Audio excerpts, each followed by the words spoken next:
Brain lateralization, the specialization of the left and right hemispheres of the brain for distinct cognitive functions, represents one of the most compelling demonstrations of how structure supports function in the human nervous system. While the cerebral hemispheres appear nearly symmetrical, a wealth of neuropsychological, behavioral, and neuroimaging evidence reveals a division of labor that enables more efficient processing of complex tasks. This lateralization is not absolute, but relative. Each hemisphere is capable of participating in most functions, yet tends to excel in certain domains. Understanding this phenomenon sheds light not only on the architecture of cognition, but also on the evolutionary pressures that have shaped our neurobiology. Historically, the roots of brain lateralization trace back to the mid-19th century, particularly with the discovery of Broca's and Wernicke's areas in the left hemisphere, linked respectively to speech production and comprehension. But these findings, largely based on post-mortem analyses of aphasic patients, introduced the principle that language processing is predominantly a left hemispheric function. This discovery catalyzed a broader investigation into hemispheric specialization, leading to the identification of the right hemisphere's roles in spatial processing, emotion, and nonverbal communication. Over time, the notion of a logical left brain and a creative right brain gained traction in popular culture, albeit oversimplified to the point of misrepresentation. In reality, the lateralization of cognitive functions is far more nuanced. The left hemisphere is generally more involved in sequential processing, analytic reasoning, and language-based tasks. It plays a dominant role in phonology, grammar, and literal interpretation of words. Conversely, the right hemisphere is more adept at processing information holistically, managing spatial awareness, facial recognition, prosody, the rhythm and tone of speech, and the interpretation of metaphor and emotional content. Neuroimaging studies using techniques such as functional MRI and PET scans have confirmed these tendencies, showing hemispheric asymmetries during tasks that draw on these distinct capacities. One of the most fascinating lines of research into brain lateralization has come from the study of split-brain patients, individuals who have undergone corpus callosotomy, a surgical procedure that severs the corpus callosum to control severe epilepsy. In these patients, the two hemispheres cannot directly communicate, allowing researchers to probe the independent capabilities of each side. In controlled experiments, such individuals demonstrate surprising behavior.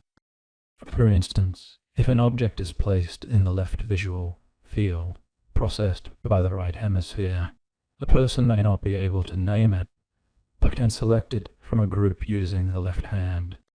Such findings underscore that language capacities are indeed lateralized, and not merely due to contralateral sensory and motor organization.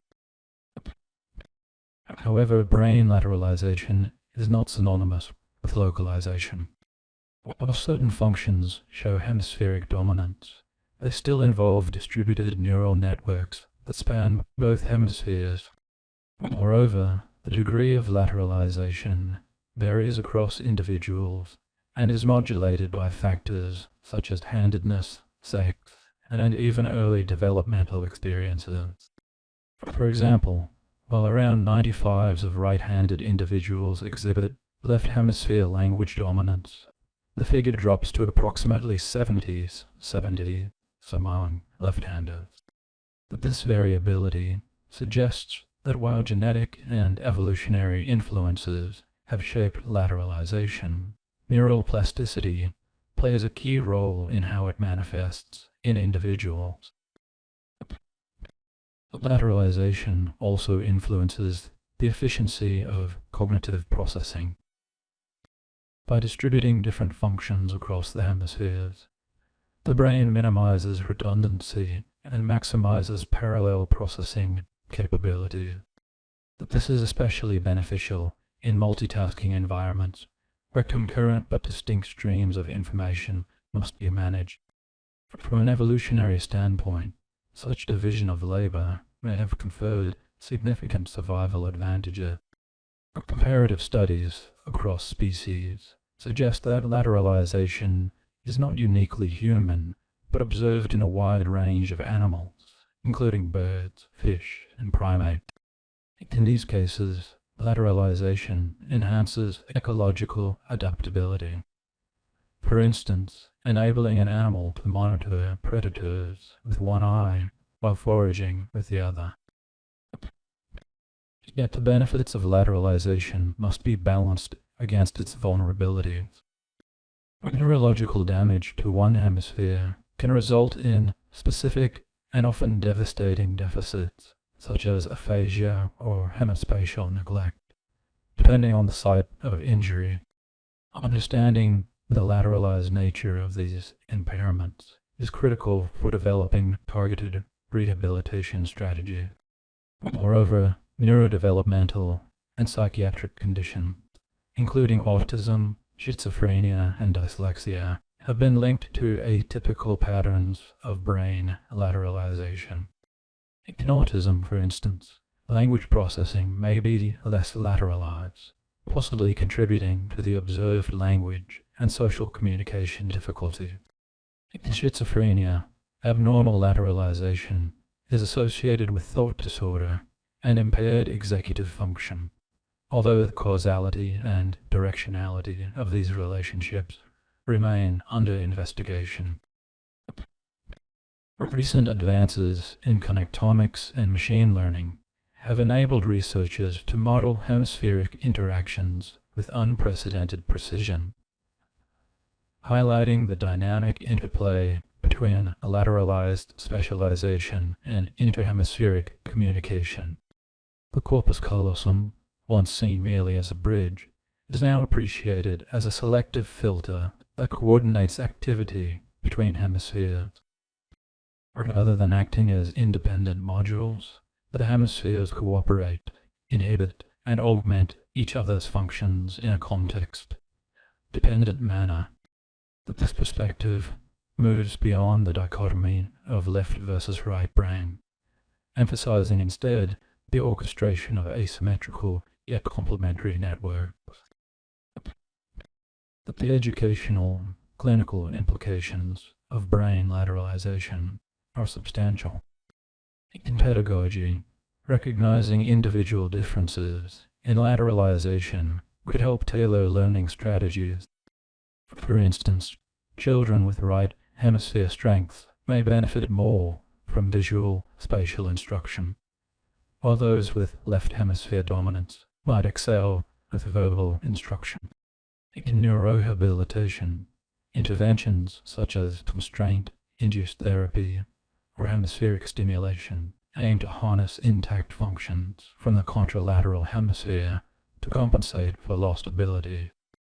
Similarly, brain-computer interface technologies and neurofeedback systems are being designed to adapt to individual patterns of neural asymmetry, enhancing their effectiveness. Finally, understanding brain lateralization challenges us to rethink what it means to be left, brained or right, brained. Rather than simplistic labels, these terms should reflect a sophisticated awareness of how specialized neural mechanisms support complex cognition.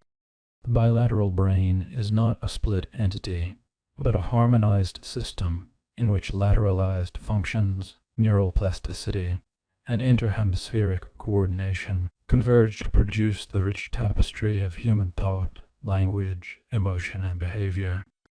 Continued exploration into this field promises not only to deepen our understanding of the brain's inner workings, but also to inform therapeutic innovations and educational practices that resonate with the diversity of human minds.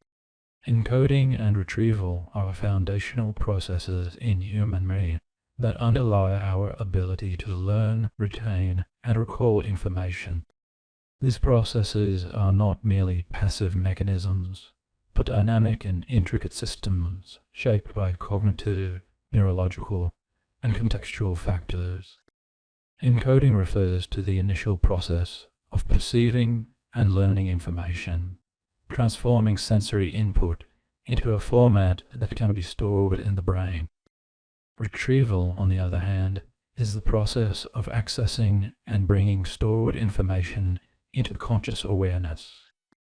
Together, they form a bidirectional framework in which experiences are internalized and later reconstructed, playing a critical role in everyday functioning, from recognizing a friend's face to solving complex mathematical problems. At the core of encoding is attention, the cognitive resource that filters sensory input to determine what information is relevant enough to be processed further. Without attention, encoding is shallow and often fails to produce durable memory traces.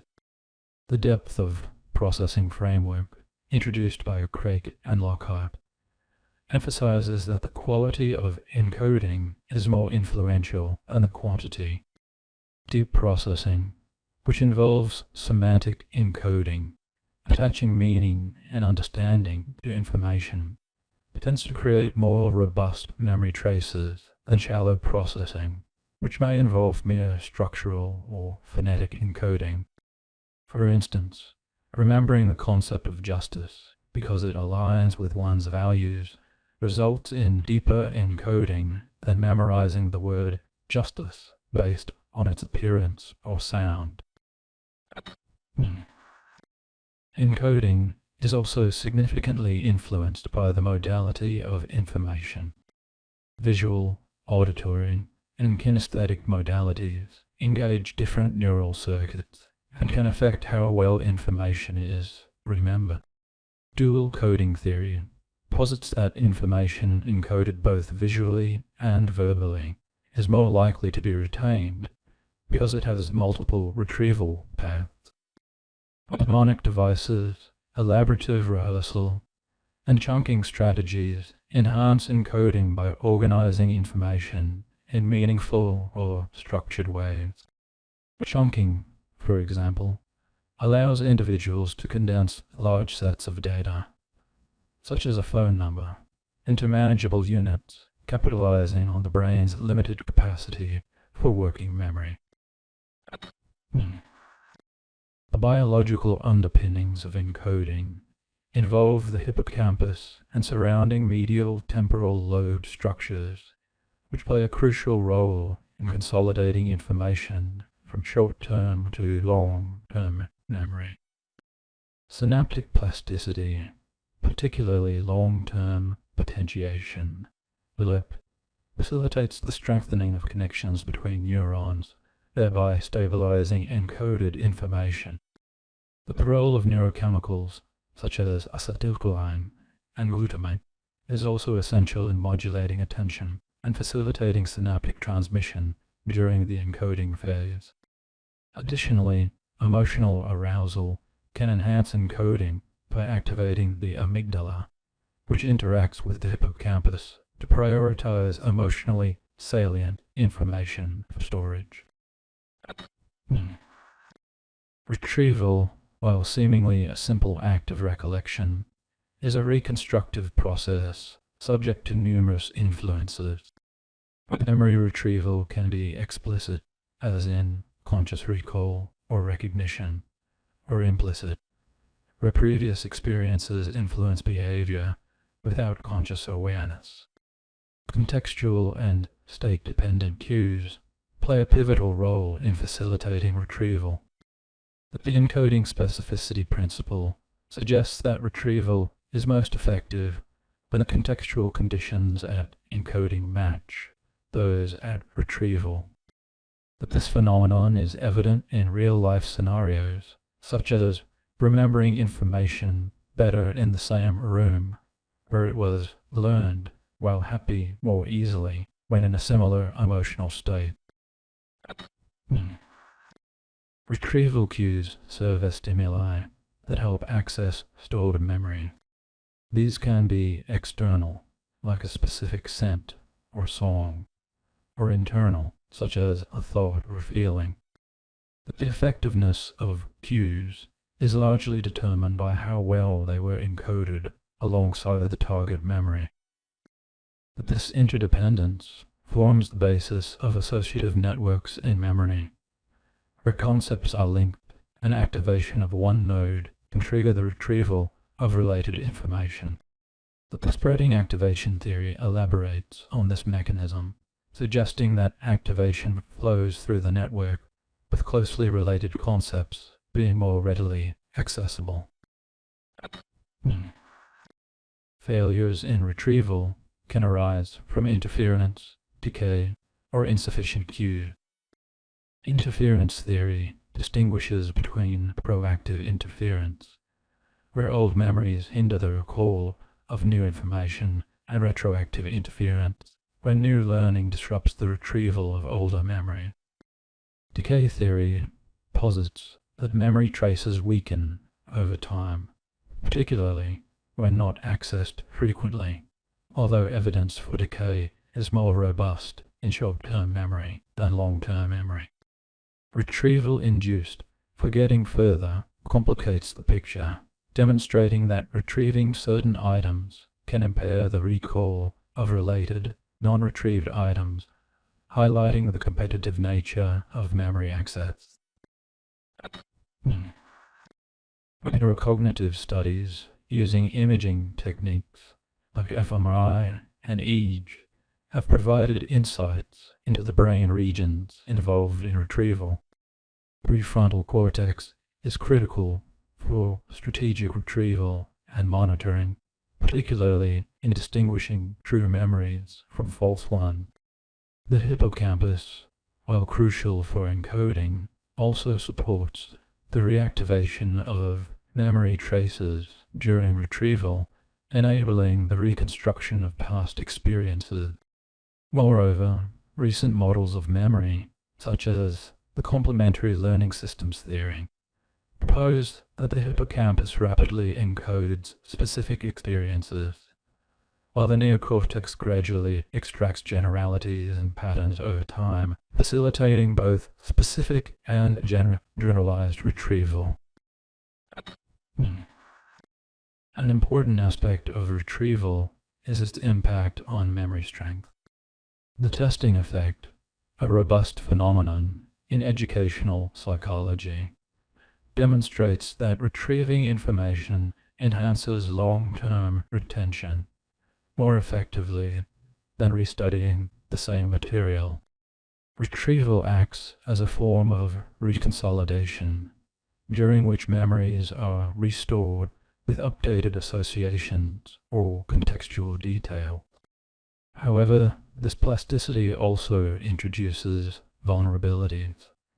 Misleading post-event information can be incorporated into reactivated memories, a phenomenon known as the misinformation effect, which has profound implications for eyewitness testimony and the legal system.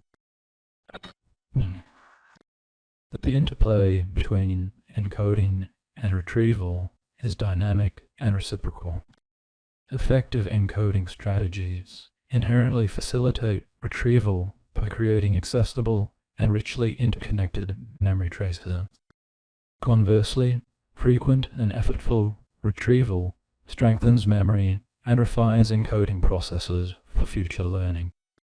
But this synergy is evident in educational contexts, where active recall practices, spaced repetition, and varied retrieval contexts are leveraged to enhance both the storage and accessibility of knowledge. In summary, encoding and retrieval are not isolated phases, but interdependent components of the memory system that collectively shape our ability to learn and remember. Encoding determines the initial quality and structure of memory traces, influenced by cognitive strategies, sensory modalities, biological mechanisms and emotional states. Retrieval reconstructs these traces, guided by cues, context, and neural processes, with each act of retrieval potentially altering the original memory. Understanding these processes offers valuable insights into optimizing learning, treating memory disorders, and designing environments that support effective memory function. Automatic and controlled processing are foundational concepts in cognitive psychology, capturing the spectrum of mental operations that govern human thought and behavior. These two modes of information processing are not merely dichotomous categories, but represent ends of a continuum along which our cognitive activities can be placed, depending on factors like attentional demand, consciousness, effort, and flexibility. Understanding the distinction between automatic and controlled processing provides crucial insights into how people learn, make decisions, interact socially, and adapt to changing environments. Automatic processing refers to mental operations that occur without conscious awareness or deliberate intention. These processes are fast, efficient, and typically demand little to no cognitive resources. They are often the result of extensive practice or repetition, leading to what psychologists term automatization. For example, reading for a literate adult is generally an automatic process. It happens quickly, without conscious effort, and even when tries not to read a word, it can be difficult to suppress the response. Similarly, habitual behaviors, such as driving along a familiar route, often become so routine that one might reach the destination with little memory of the journey, a phenomenon known as autopilot. In contrast, controlled processing requires conscious attention, deliberate effort, and is typically slower and less efficient.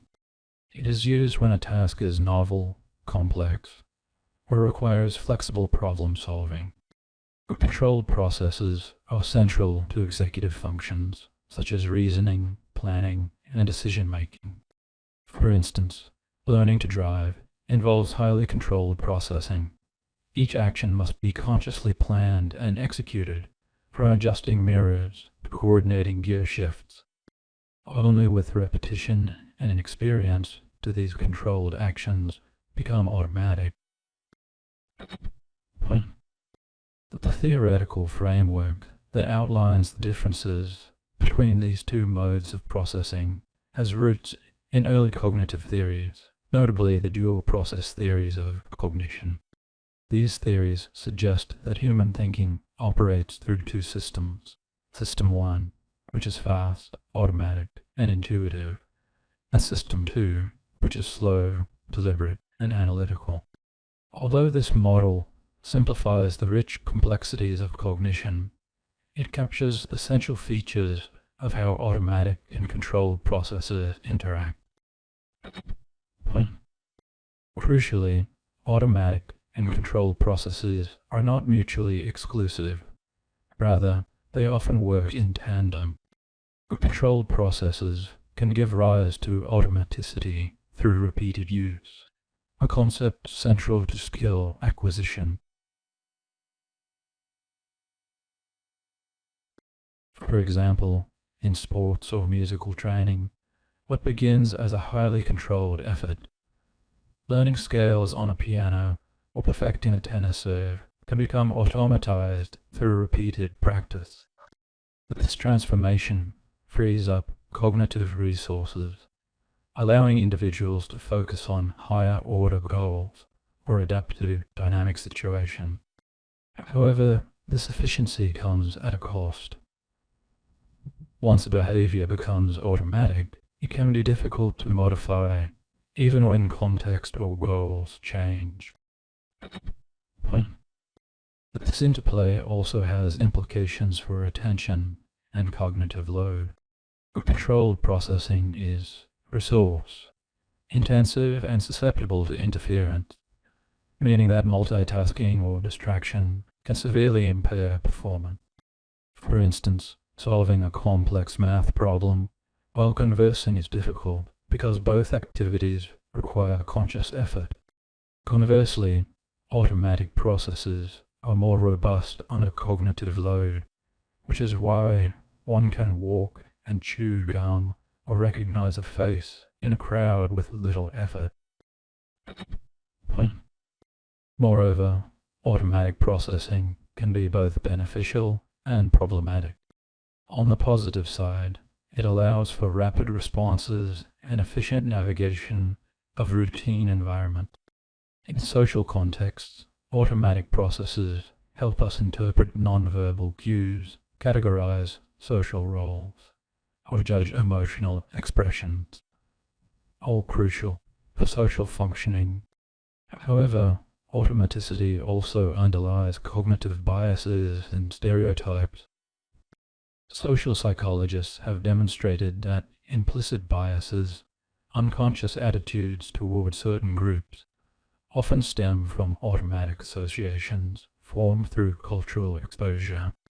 These automatic processes can influence judgment and behavior even in individuals who consciously reject such biases, highlighting the ethical and societal importance of understanding these mechanisms. In clinical settings, the balance between automatic and controlled processing plays a role in various psychological disorders. For example, anxiety and depression are often associated with maladaptive automatic thoughts, negative self-schematics or catastrophizing tendencies that operate below conscious awareness.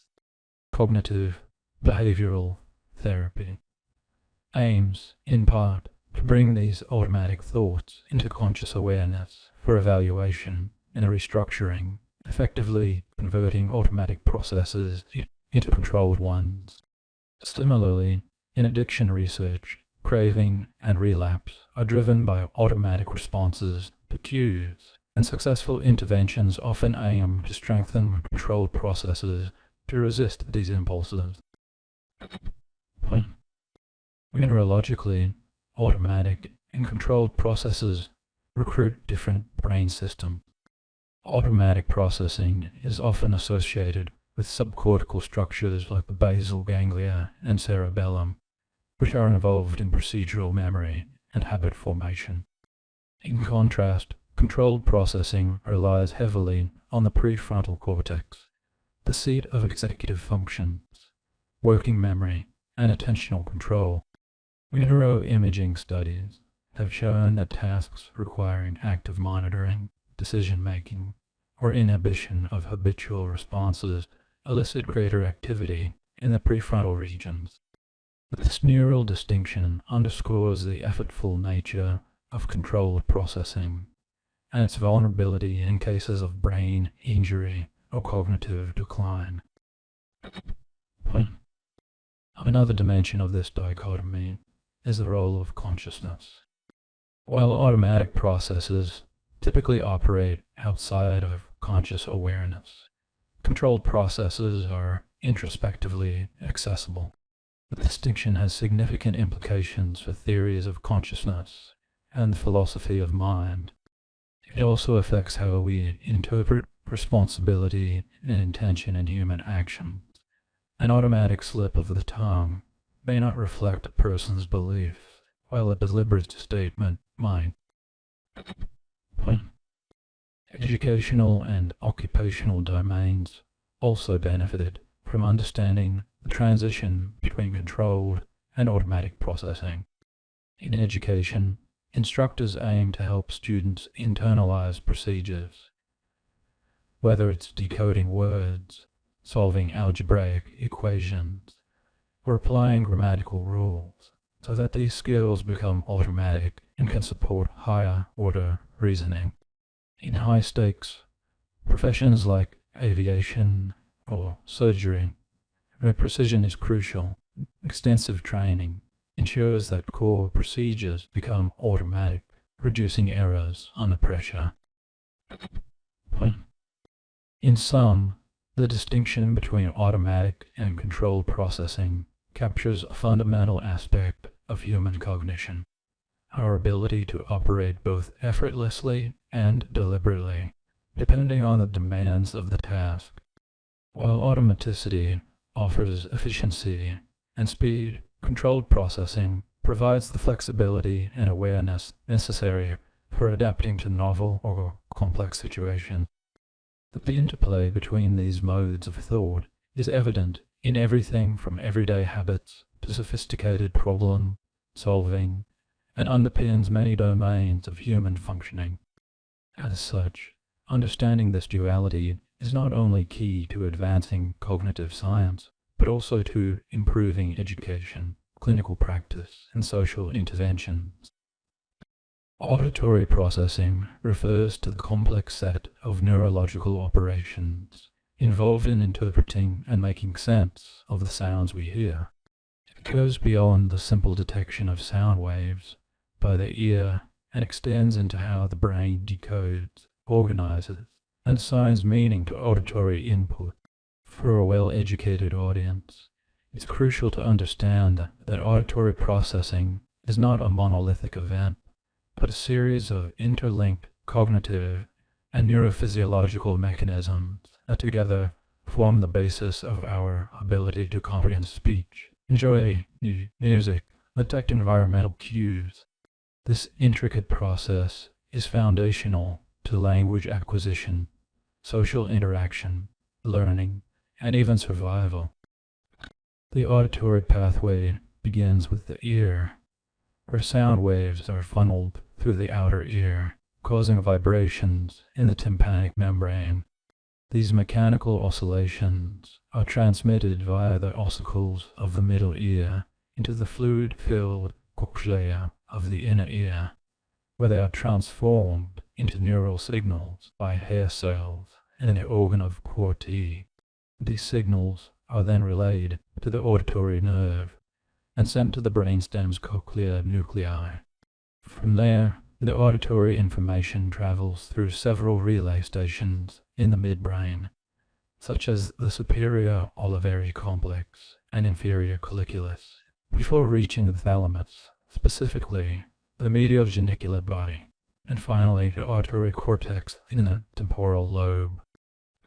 While the mechanics of hearing are primarily peripheral, auditory processing proper occurs centrally, within the brain, in the auditory cortex, located in the superior temporal gyrus.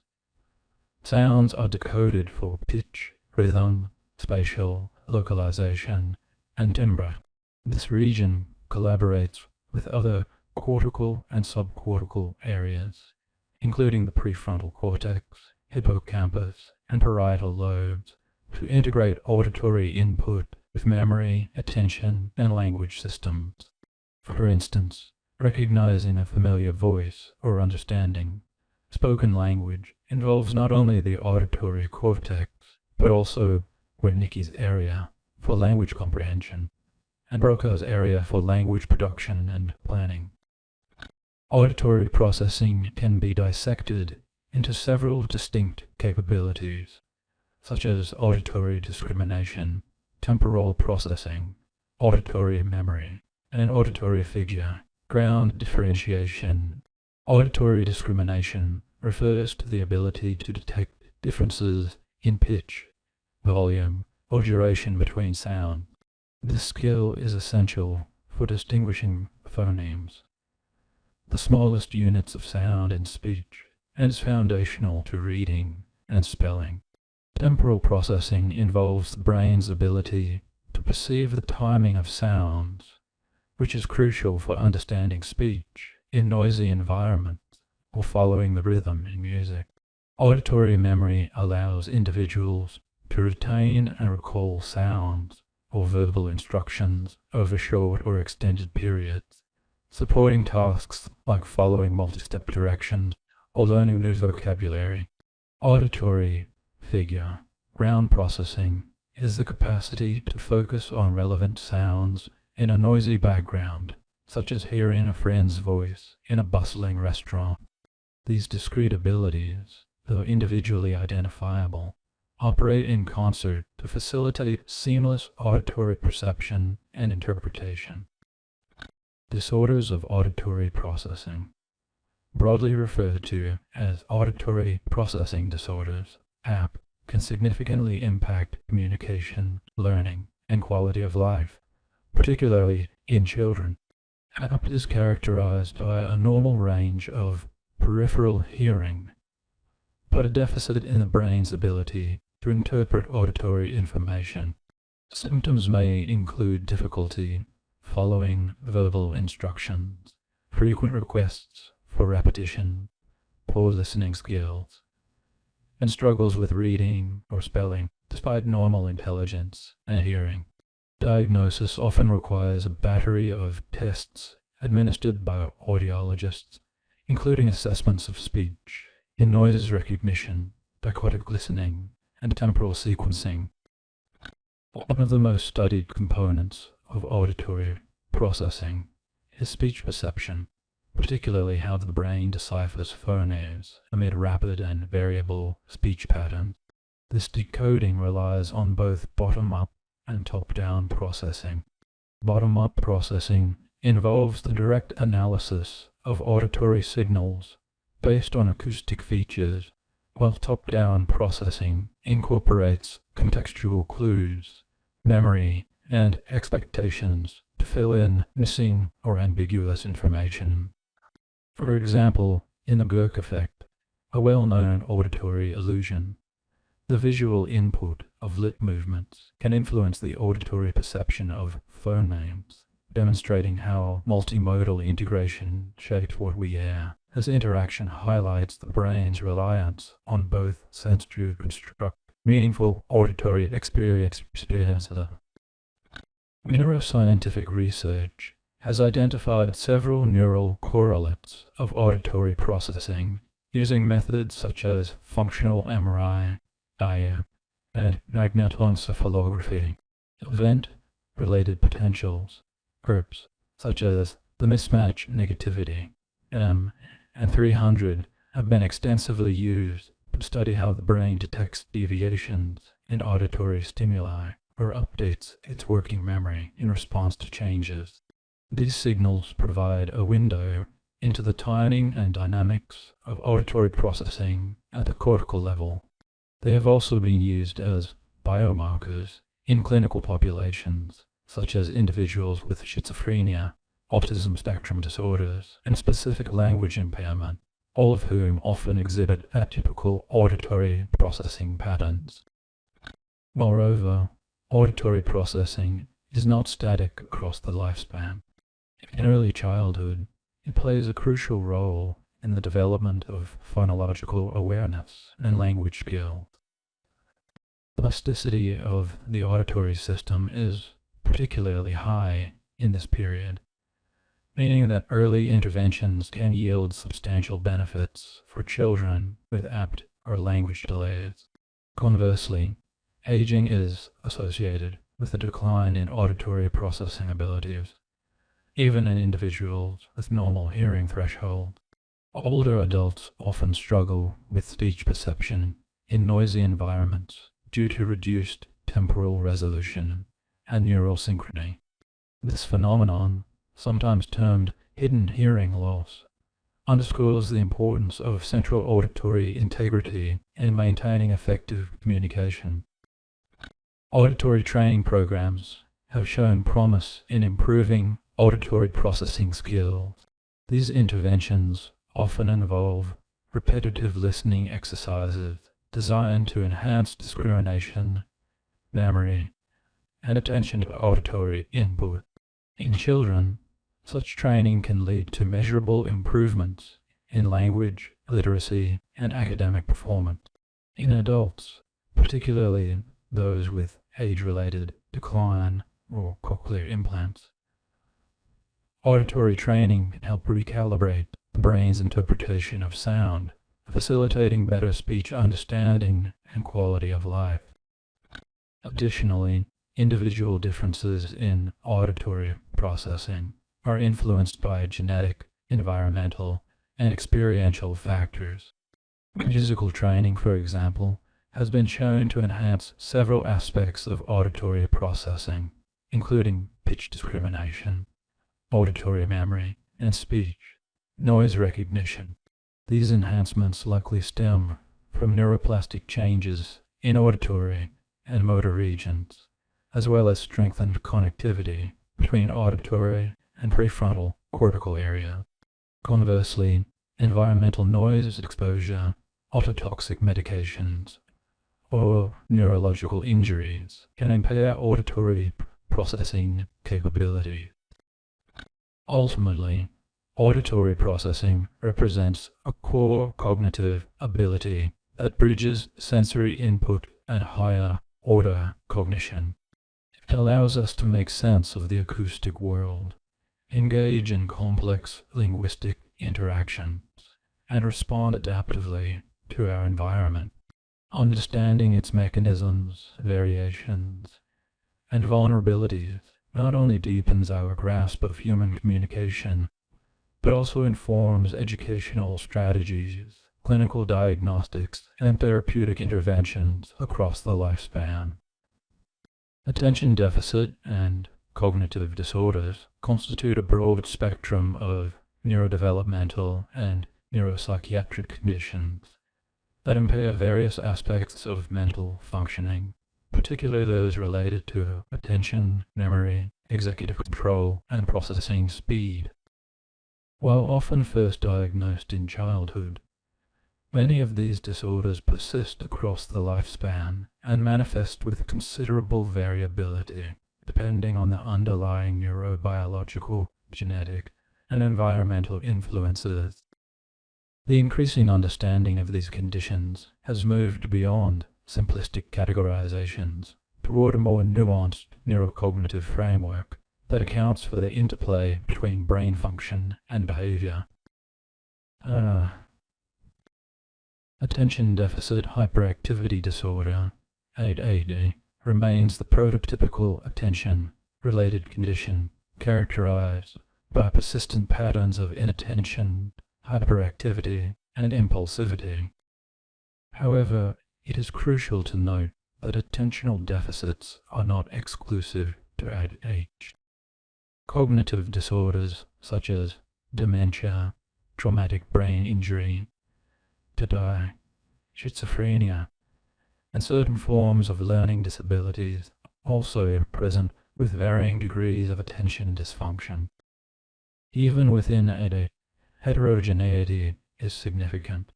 Some individuals exhibit primarily inattentive symptoms, while others may present with combined or predominantly hyperactive, impulsive features.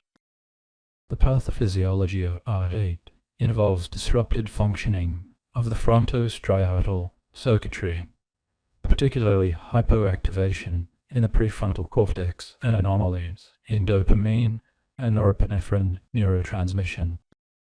These disruptions result in impaired top-down control over behavior and inadequate filtering of environmental stimuli, leading to poor, sustained attention and impulsive decision-making. Cognitive disorders, broadly defined, encompass conditions where mental processes such as memory, language, reasoning, and attention are significantly impaired. These include both developmental conditions, such as intellectual disability and specific learning disorders, and acquired disorders like Alzheimer's disease, vascular dementia, and post-stroke cognitive impairment. While cognitive decline in conditions like Alzheimer's is often initially associated with memory loss, attentional deficits can be an early and pervasive feature.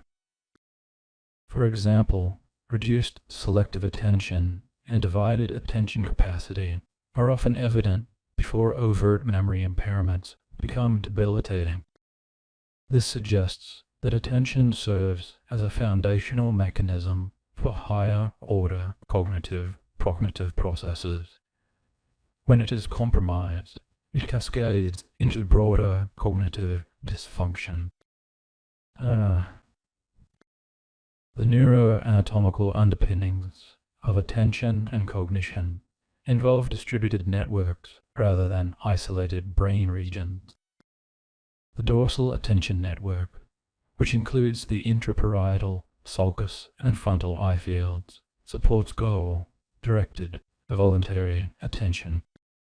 In contrast, the ventral attention network, including the temporoparietal junction and ventral frontal cortex, mediates stimulus-driven shifts of attention.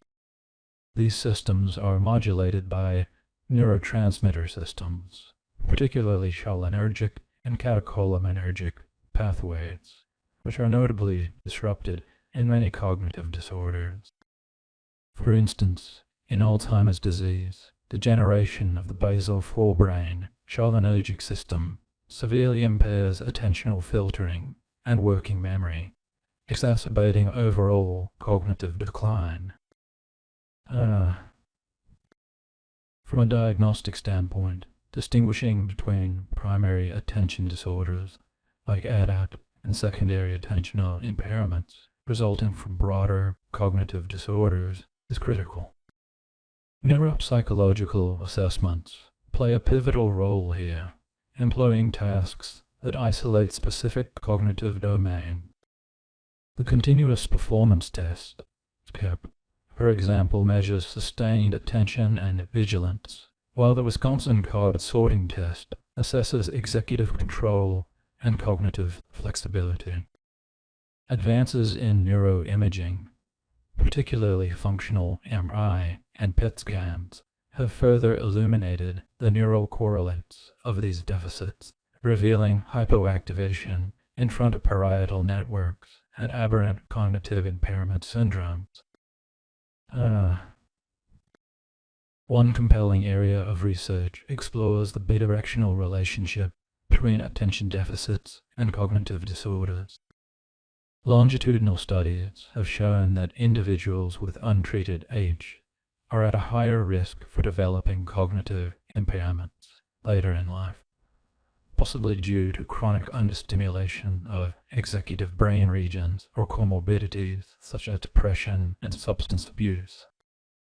Conversely, attentional impairments in early neurodegenerative diseases often predict faster cognitive decline, serving as early biomarkers for conditions like frontotemporal dementia or Parkinson's disease dementia. This highlights a continuum of cognitive vulnerability, where attention functions both as an independent domain and a precursor to more generalized decline. The treatment landscape for attention deficit and cognitive disorders is equally complex.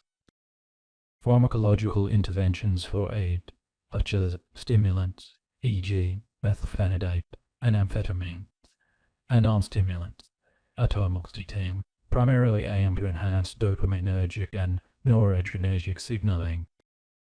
These medications have demonstrated robust efficacy in improving attention, working memory, and behavioral regulation. However, their application in cognitive disorders is more limited and context-dependent. In Alzheimer's disease, cholinesterase inhibitors like donepezil provide modest improvements in attention and global cognition, but their benefits wane as neurodegeneration progresses. Emerging therapies, including transcranial magnetic stimulation, TEMS, and cognitive remediation training, show promise in enhancing attentional control across various conditions, though their long-term efficacy remains under investigation. A crucial aspect often overlooked in clinical discourse is the environmental and lifestyle modulation of attention and cognition. Sleep quality, physical exercise, diet, and stress levels significantly impact attentional performance and cognitive resilience.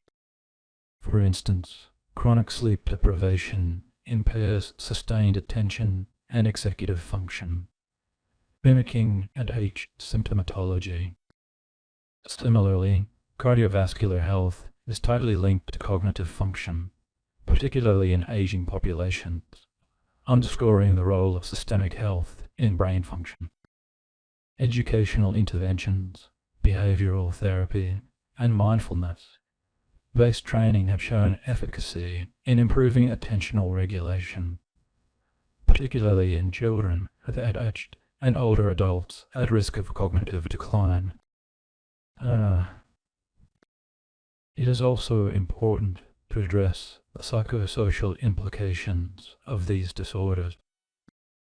Attention deficits often result in academic underachievement, occupational difficulties, and strained interpersonal relationships.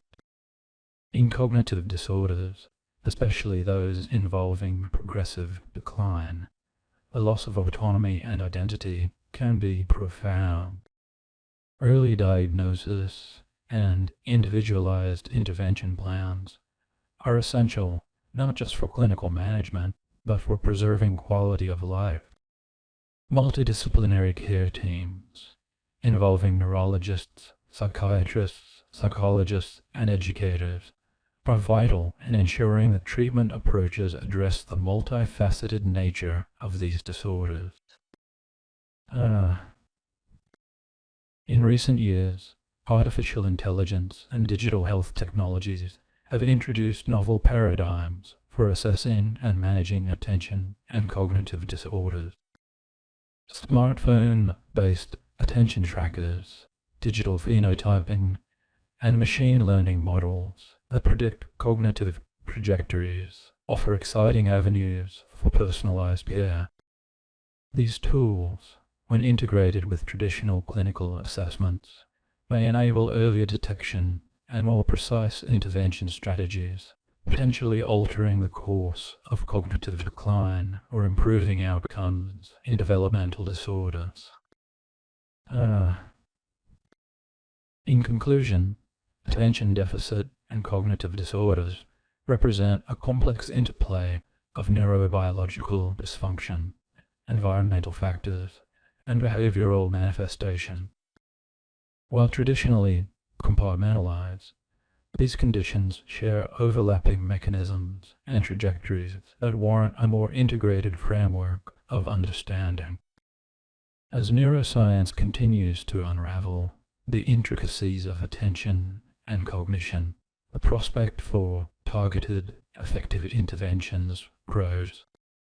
Ultimately, the goal is not only to alleviate symptoms, but to enhance cognitive capacity, adaptability, and quality of life across the lifespan.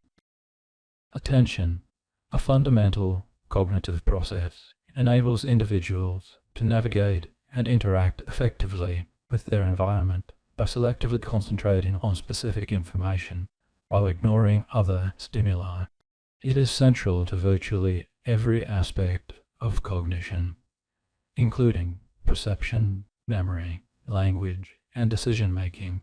Within this broad construct, selective attention refers to the mechanisms that allow individuals to focus on relevant stimuli and filter out irrelevant or distracting information. This essay delves into the theoretical foundations, neural underpinnings, experimental paradigms, and real-world implications of attention and selective attention, providing a comprehensive understanding of these crucial psychological phenomena. The concept of attention has evolved considerably since its early philosophical roots. William James, often considered the father of American psychology, famously described attention as the taking possession by the mind, in clear and vivid form, of one out of what seem several simultaneously possible objects or subsequent empirical investigations and theoretical models. Modern cognitive psychology views attention as a limited resource that must be allocated efficiently to optimize processing. Selective attention is often studied through classic paradigms such as the dichotic listening task and the visual search task.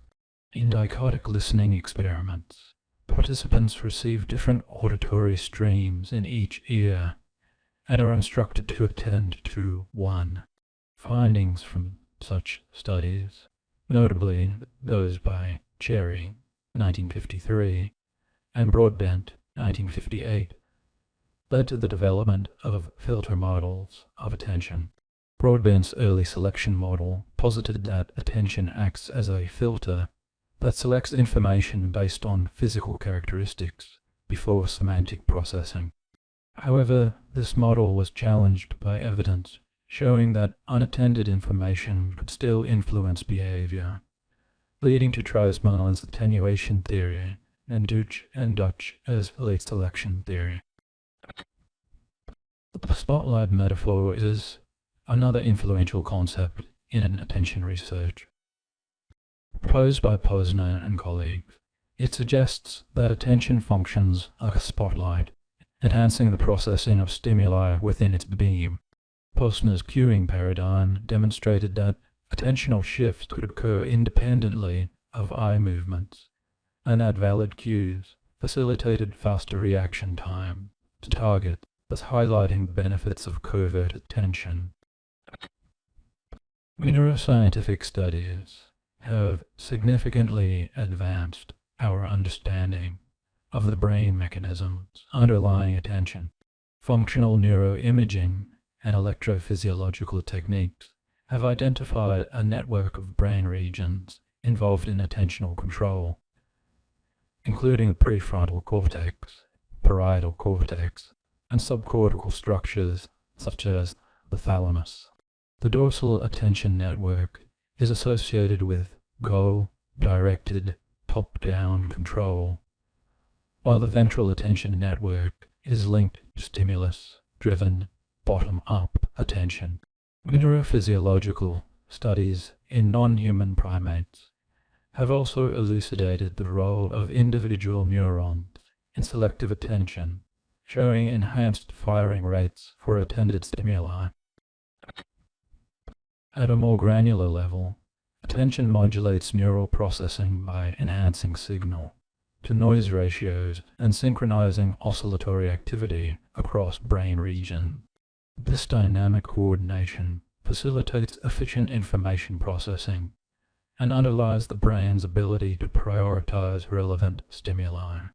Studies using electroencephalography and magnetoencephalography, MEG, have shown that attention can influence both the amplitude and phase of neural oscillation, particularly in the alpha and gamma frequency bands. Theories of selective attention can be broadly categorized into early selection, late selection, and capacity models. Early selection theories, as mentioned, propose that attention filters information before semantic processing. In contrast, late selection theories argue that all information is processed to a semantic level, and selection occurs later in the processing stream. Capacity theories, such as Kaufman's model, emphasize the limited capacity of attentional resources and propose that the allocation of these resources depends on task demands and individual goals. Feature integration theory, FIT, developed by Treisman and Jalad, offers a compelling account of how attention operates in visual perception. According to FIT, basic features such as color, orientation, and shape are processed in parallel and pre-attentively. However, the integration of these features into coherent objects requires focused attention. This theory accounts for phenomena such as illusory conjunctions and has been supported by a wealth of behavioral and neuroimaging data. Another influential model is the biased competition model, which posits that stimuli compete for neural representation, and that attention biases this competition in favor of behavior-relevant stimuli. This model aligns well with findings from single-unit recordings and functional imaging studies, demonstrating that attention enhances the representation of relevant stimuli while suppressing irrelevant ones. In real-world contexts, selective attention plays a critical role in activities ranging from driving and reading to social interactions and learning. The ability to focus on a conversation in a noisy environment, known as the cocktail party effect, exemplifies the efficiency of selective auditory attention. Similarly, in educational settings, students must selectively attend to instructional material while ignoring distraction. Selective attention is not infallible and can be disrupted by factors such as fatigue, stress, and cognitive load. Moreover, individual differences in attentional control have been linked to traits such as impulsivity, anxiety, and intelligence. Disorders such as attention deficit hyperactivity disorder, ADH, and schizophrenia are characterized by impairments in selective attention, underscoring its importance for cognitive functioning. Technological advancements have enabled the development of applications that leverage our understanding of attention. For instance, brain-computer interfaces, BCIS, utilize attentional signals to control external devices, offering new avenues for communication and mobility in individuals with severe motor impairment. Additionally, attention training programs and neurofeedback techniques are being explored for their potential to enhance attentional control and mitigate deficit. In conclusion, attention and selective attention are foundational constructs in cognitive science, encompassing a rich interplay of psychological neural processes. Through decades of research, our understanding of how attention operates has evolved from simple filter models to complex dynamic systems that integrate sensory inputs, cognitive goals, and neural mechanism. As research continues to unravel the intricacies of attentional processes, it holds promise for enhancing human performance, understanding cognitive disorders, and developing innovative technologies that interfere. Working memory is a foundational concept in cognitive psychology and neuroscience, describing the system responsible for the temporary storage and manipulation necessary for complex cognitive tasks. These tasks include language, comprehension, learning, reasoning, and problem-solving. As such, working memory can be regarded as the mental workspace that allows individuals to hold information in mind, while simultaneously using it in service of a cognitive goal. Understanding working memory is crucial for appreciating how the mind processes information, maintains attention, and supports learning and decision-making.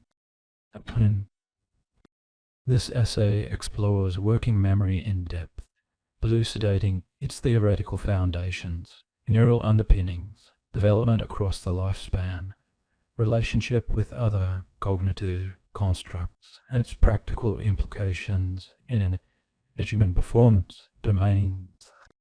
Through this lens, we aim to provide a comprehensive account of working memory for a well-educated audience with an interest in cognitive science. The concept of working memory evolved from the earlier notion of short-term memory, STEM, which was primarily concerned with the passive retention of information over brief periods. In contrast, working memory emphasizes the active manipulation and processing of information. A seminal model proposed by Baddeley and Hitch in 1974 replaced the unitary model of STEM with a multi-component system. Their model consists of the central executive, the phonological loop, the visuospatial sketchpad, and later the episodic buffer. The central executive acts as the control system that coordinates attention and integrates information from a subsidiary system. It is involved in higher-level cognitive functions such as switching attention, updating, and inhibiting responses. The phonological loop is responsible for the temporary storage of verbal and auditory information. It includes a phonological store and an articulatory rehearsal process. The visuospatial sketchpad handles the temporary storage and manipulation of visual and spatial information. The episodic buffer, added in 2000, integrates information from different modalities into a single episodic representation and interfaces with long-term memory. Other theoretical models include Cohen's embedded processes model, which posits that working memory consists of activated portions of LTAM, capacity focus of attention, and Oberauer's concentric model, which differentiates between a broad activated area of LAM, a capacity, and a single item focus of attention. These models have provided the framework for decades of research and continue to inform our understanding of the structure and function of working memory. Neuroscientific studies have significantly advanced our understanding of the biological basis of working memory. Functional neuroimaging and electrophysiological research have identified several brain regions implicated in working memory operation. Prefrontal cortex, particularly the dorsolateral prefrontal cortex, is central to the executive aspects of working memory, such as planning, attention control, and rule-based behavior. Lesions in the VC often lead to profound working memory deficit. The parietal cortex is involved in the maintenance of information, particularly spatial and numerical data. The intraparietal sulcus plays a critical role in visuospatial working memory.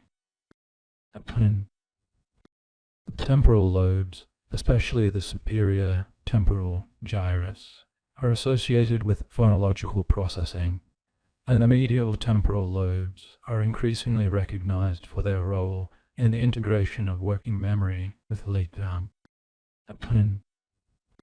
The basal ganglia and thalamus are subcortical structures that contribute to the gating and updating of working memory content.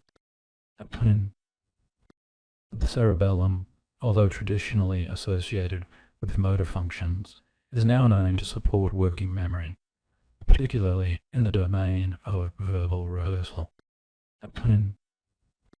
Neuroimaging techniques such as fMRI, PET, and EEG, alongside single-cell recordings in primates, have allowed researchers to observe real-time neural dynamics underpinning working memory. These findings underscore the distributed and dynamic nature of the neural networks supporting working memory. Working memory capacity and efficiency undergo significant changes across the lifespan. In childhood, working memory development is closely tied to improvements in academic performance and cognitive control. Infants show rudimentary working memory abilities, which rapidly improve during preschool and school-age year. In adolescence, working memory continues to mature, driven by synaptic pruning and myelination in the prefrontal and parietal cortices. Peak performance is typically observed in early adulthood. In older adults, working memory capacity tends to decline, a change associated with reduced processing speed, diminished attentional control, and structural changes in the brain, particularly in the frontal lobe. However, individual differences are substantial, and strategies such as cognitive training, physical exercise, and mindfulness have been shown to mitigate age-related decline. Working memory is intricately connected to various other cognitive functions. Attention and working memory are tightly interwoven. The central executive regulates attentional focus, while selective attention determines which information gains access to working memory.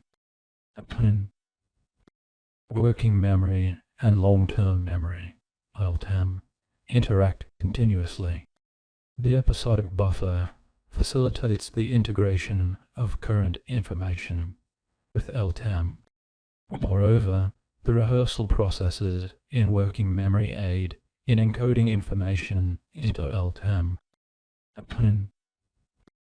Executive functions such as inhibition, cognitive flexibility, and updating rely on and support working memory processes. Numerous studies have demonstrated a strong correlation between working memory capacity and fluid intelligence, the ability to reason and solve novel problems. Some researchers posit that working memory capacity is the primary determinant of fluid intelligence. Working memory is typically assessed using standardized tasks that tap into its various components.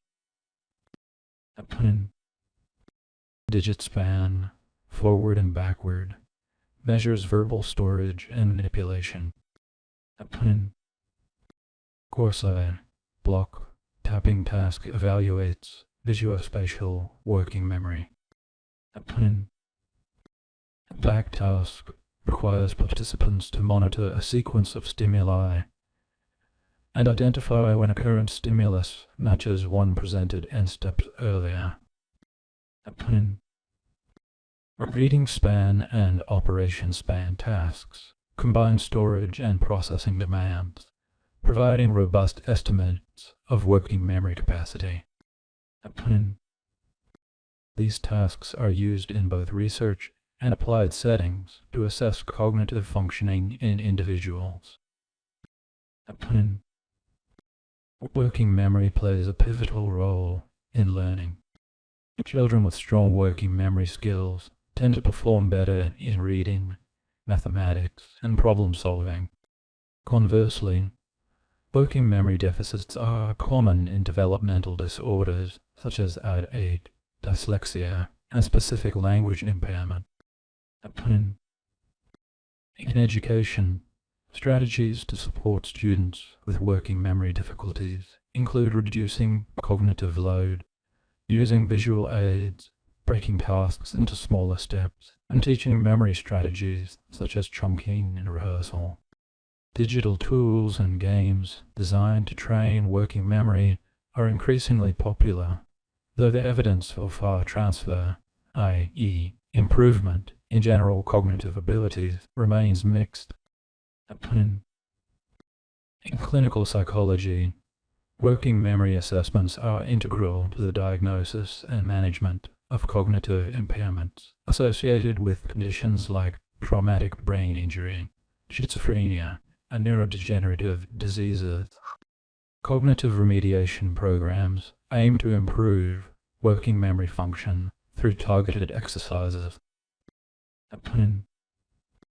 Beyond academic and clinical settings, working memory is essential in everyday tasks and high-stakes environments.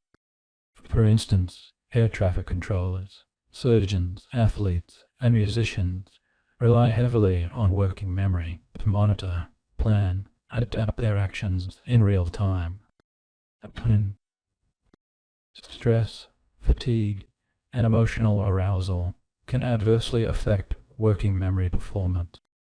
Understanding these influences has led to the development of interventions to preserve working memory under pressure, such as mindfulness training, cognitive offloading techniques, external aids, and environmental design that reduces distractions. Working memory is a central construct in cognitive science, serving as the engine of the mind that enables complex thought and behavior. It is not a unitary capacity, but a multifaceted system with distinct components and dynamic neural substrate. Its development, measurement, and modulation have profound implications across the lifespan and in multiple domains, from education and clinical practice to human factors engineering. Future research aims to further elucidate the mechanisms of working memory, enhance its assessment, and develop effective interventions to support individuals across diverse contexts. As our understanding deepens, working memory will continue to illuminate the intricate workings of the human mind and its astonishing capacity for thought, learning, and adaptation. Visual cognition refers to the mental processes that allow individuals to interpret, organize, and use visual information from the environment.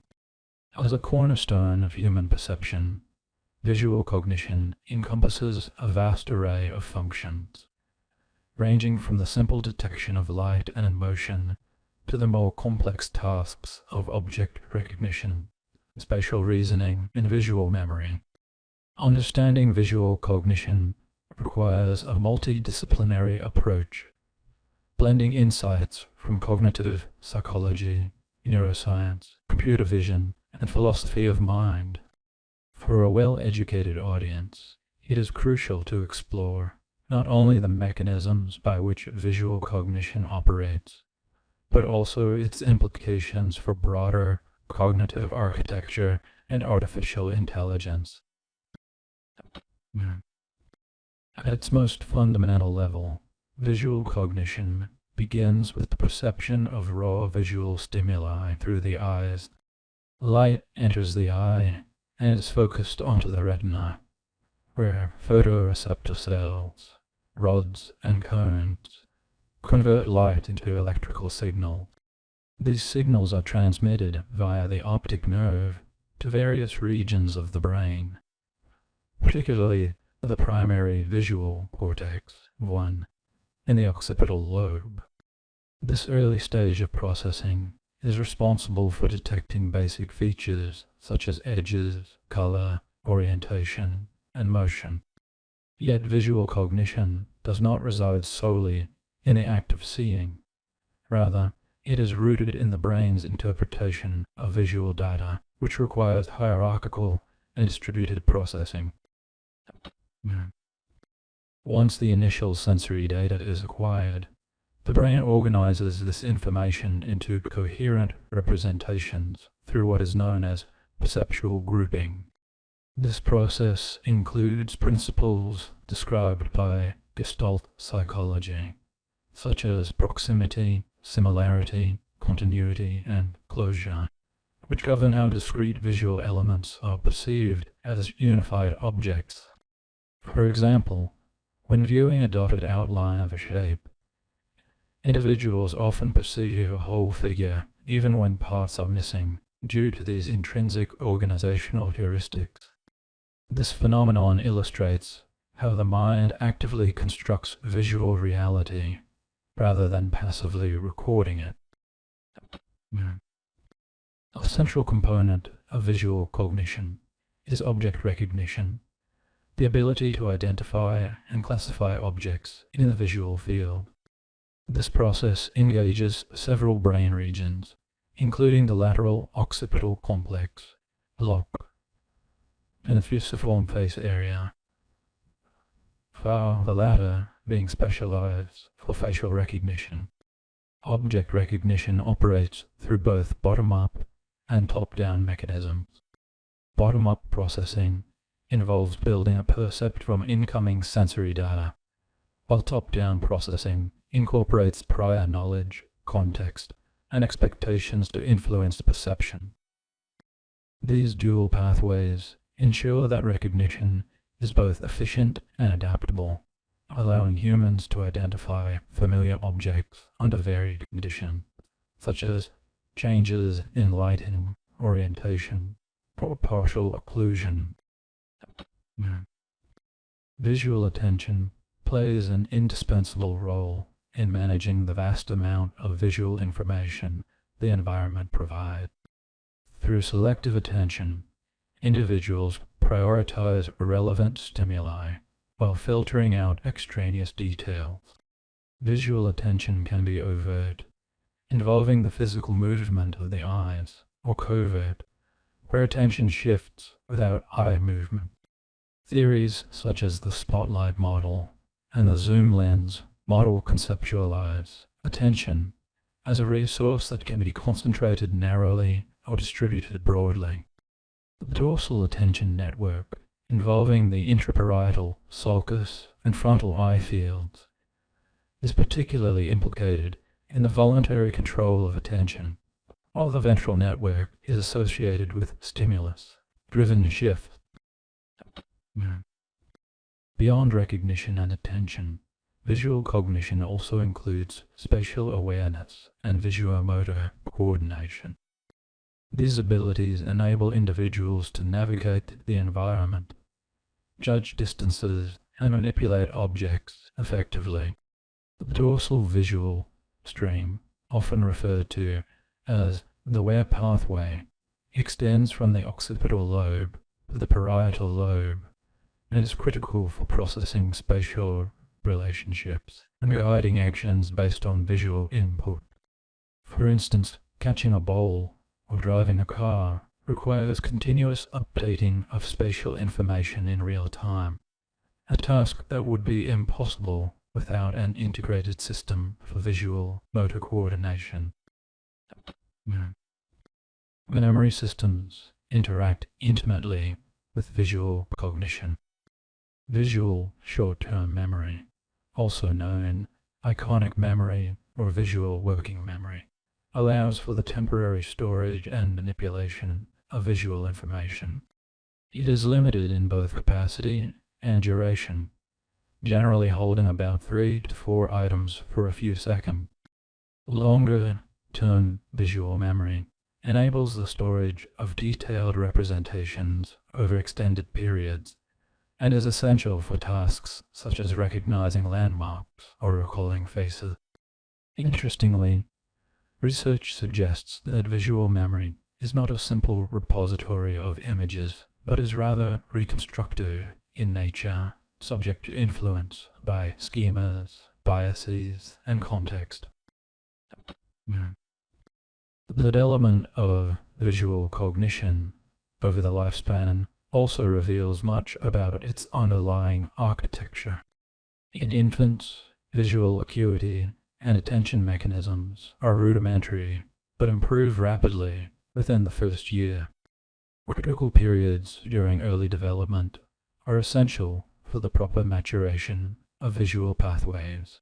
Disruptions, such as cataracts or strabismus, if not corrected early, can lead to permanent deficits in visual processing.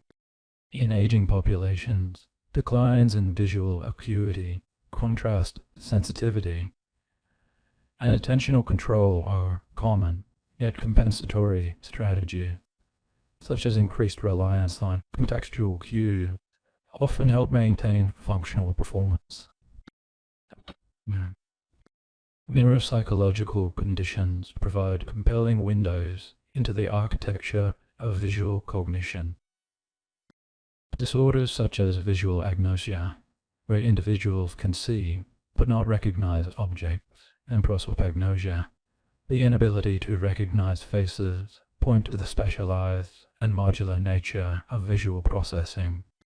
Damage to the ventral stream typically impairs object recognition, whereas lesions in the dorsal stream affect spatial and action-related processing.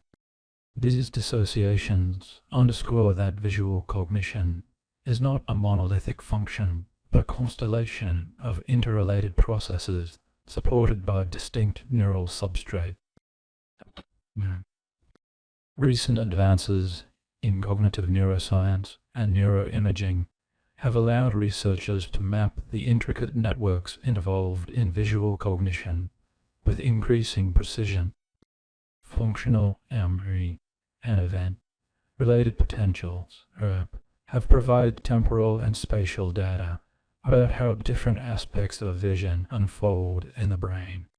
Moreover, computational modeling and artificial neural networks, inspired by the hierarchical architecture of the visual system, have begun to replicate some aspects of human visual cognition, though limitations remain.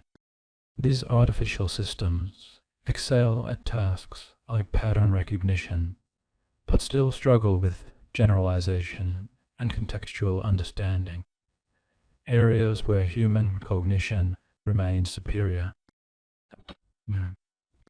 Philosophically, visual cognition raises questions about the nature of perception and reality.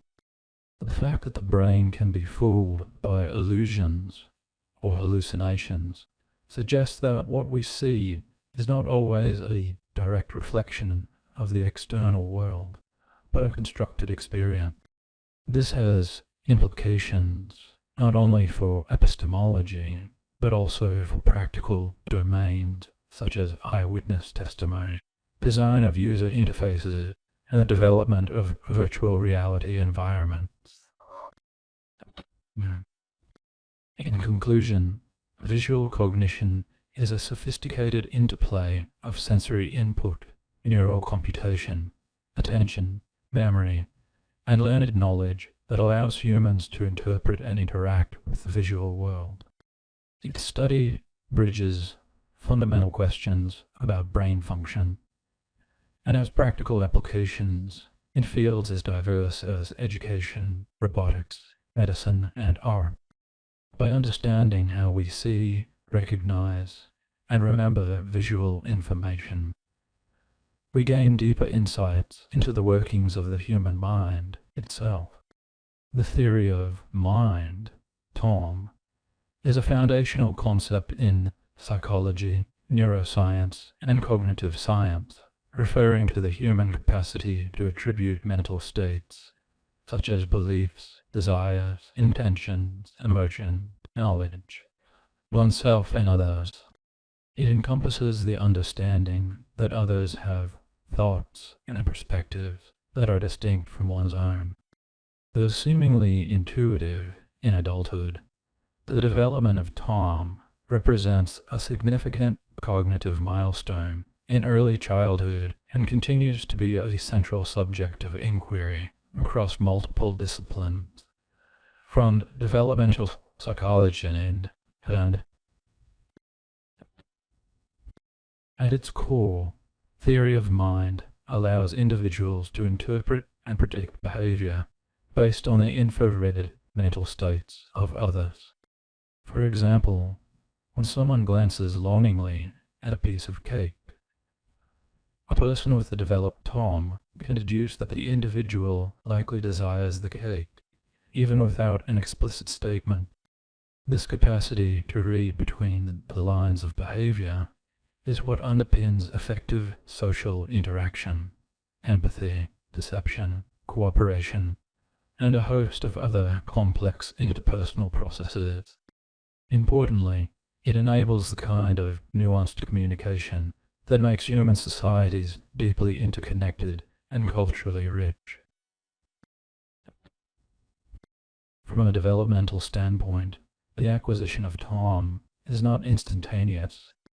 Children begin to exhibit rudimentary forms of mental state attribution in their second year of life, particularly through joint attention and early imitative behavior. However, a hallmark measure of TOM, the ability to understand false beliefs, emerges more reliably around the age of 4. This is typically assessed using classic experiments such as the Sally and task. In this scenario, a child is told a story in which Sally places a marble in a basket and leaves the room, and then moves the marble to a box. When Sally returns, the child is asked where Sally will look for the marble. A correct answer, i.e. in the basket, indicates that the child understands Sally's perspective and acknowledges that her belief is false.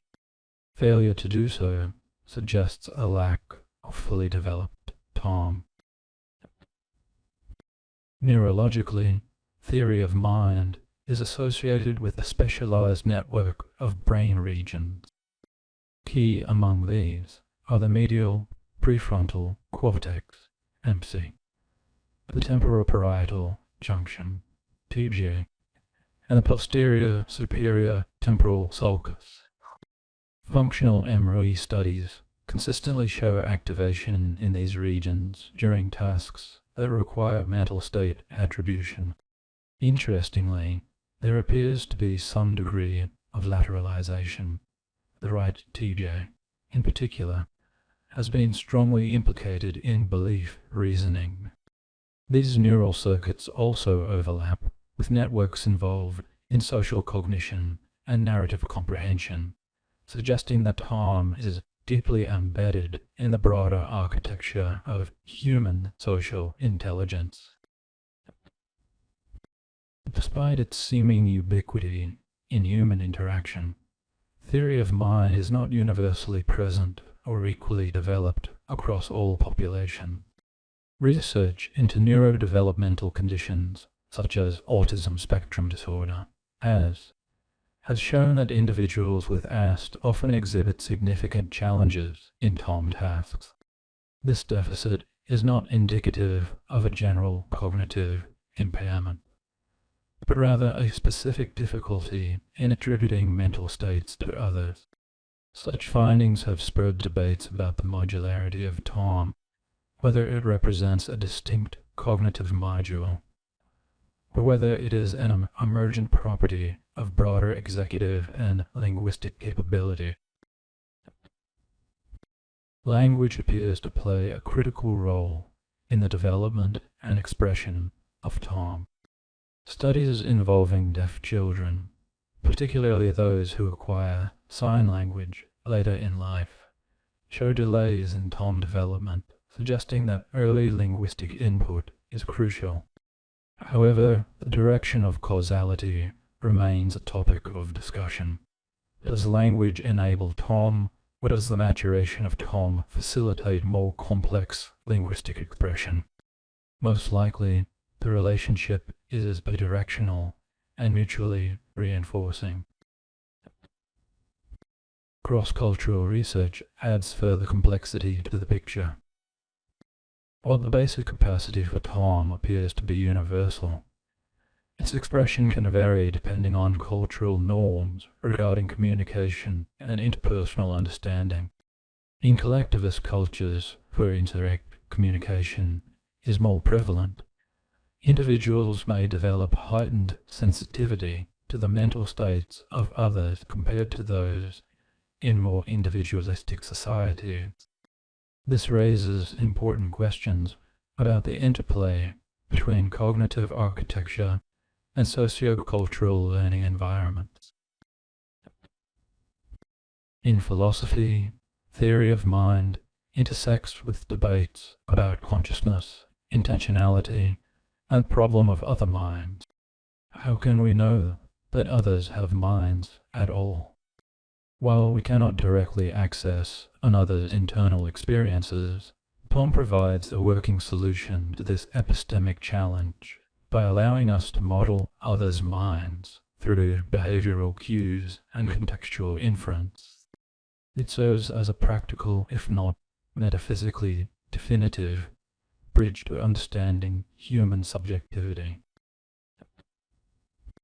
The implications of theory of mind extend into the domain of artificial intelligence and robotics. As AI systems become increasingly integrated into human environments, there is a growing interest in designing machines capable of modeling and responding to human mental states. This pursuit raises a fundamental question. Can machines truly possess a theory of mind, or can they merely simulate one? Some researchers argue that true Tom requires consciousness or subjective experience, which current AI lacks. Others propose that functional equivalence, systems that behave as if they understand mental states, is sufficient for practical purposes. Regardless of where one stands in this debate, It is clear that endowing AE with a capacity for mental state modeling could significantly enhance human-computer interaction. Beyond clinical and technological applications, theory of mind plays a pivotal role in moral reasoning and ethical behavior. The ability to understand others' emotions and perspectives underpins compassion, forgiveness, and justice. It is what allows individuals to evaluate intentions rather than merely outcomes when judging actions, the cornerstone of mature moral judgment. The absence or impairment of Tom can thus have profound implications, not only for individual social functioning, but for societal cohesion as a whole. Recent research has begun to explore the dynamic nature of Tom, suggesting that it is not a monolithic skill, but rather a suite of interrelated capacities that can be flexibly deployed depending on context. For instance, affective Tom, understanding others' emotions, may operate differently from cognitive Tom, understanding beliefs and intentions, and each may rely on partially distinct neural substrate. Moreover, there is evidence that Tom capabilities can be enhanced through targeted interventions, including mindfulness training, narrative exposure, and perspective-taking exercises. In sum, theory of mind is a cornerstone of human cognition and social life. It allows us to navigate an intricately social world, interpret behavior, empathize with others, and engage in complex forms of communication and moral reasoning. While its developmental trajectory is well documented, ongoing research continues to unravel its underlying mechanisms, cultural variability, and potential for augmentation. Whether viewed through the lens of neuroscience, psychology, philosophy, or artificial intelligence, Tom remains a rich and evolving field of inquiry, offering deep insights into what it means to understand and be understood. Social cognition refers to the processes by which individuals perceive, interpret, and generate responses to the intentions, behaviors, and emotions of others. It is the foundation upon which human social interaction is built, influencing everything from casual conversation to complex group dynamic. At its core, social cognition integrates elements of psychology, neuroscience, and social theory, forming a multidisciplinary field that seeks to understand how people navigate the social world. The study of social cognition emerged from the confluence of cognitive psychology and social psychology in the mid-20th century, evolving in response to the realization that human cognition could not be fully understood without considering its inherently social nature. Human beings are, after all, deeply social animals whose survival and flourishing have always depended on the ability to function effectively in social groups. Understanding another's perspective, predicting their behavior, and regulating one's own emotional and behavioral responses are essential components of social cognition. A key process in social cognition is the attribution of mental states to others, commonly known as a theory of mind. This involves inferring beliefs, desires, intentions, and emotions in order to make sense of another person's behavior. For example, when observing someone slam a door, one might infer anger or frustration even without verbal cues. This inferential ability develops early in childhood and continues to be refined throughout life.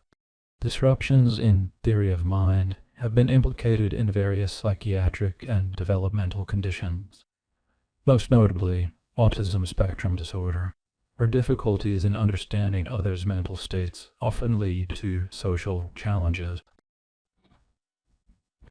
Another fundamental aspect is the use of heuristics and biases in social judgment. Social cognition does not rely solely on deliberate, effortful thought. Instead, much of it occurs automatically and unconsciously. People often use mental shortcuts, heuristics, to make rapid assessments of others. For instance, the representativeness heuristic might lead one to judge a quiet, bookish person as a librarian, rather than a salesperson based on stereotypes. While heuristics can be efficient, they are prone to systematic biases such as the fundamental attribution error, in which individuals overemphasize dispositional factors and underemphasize situational influences when interpreting others' behaviors. Closely related to this is the phenomenon of impression formation. When meeting someone new, individuals rapidly form impressions based on available cues, facial expression, tone of voice, posture, and clothing.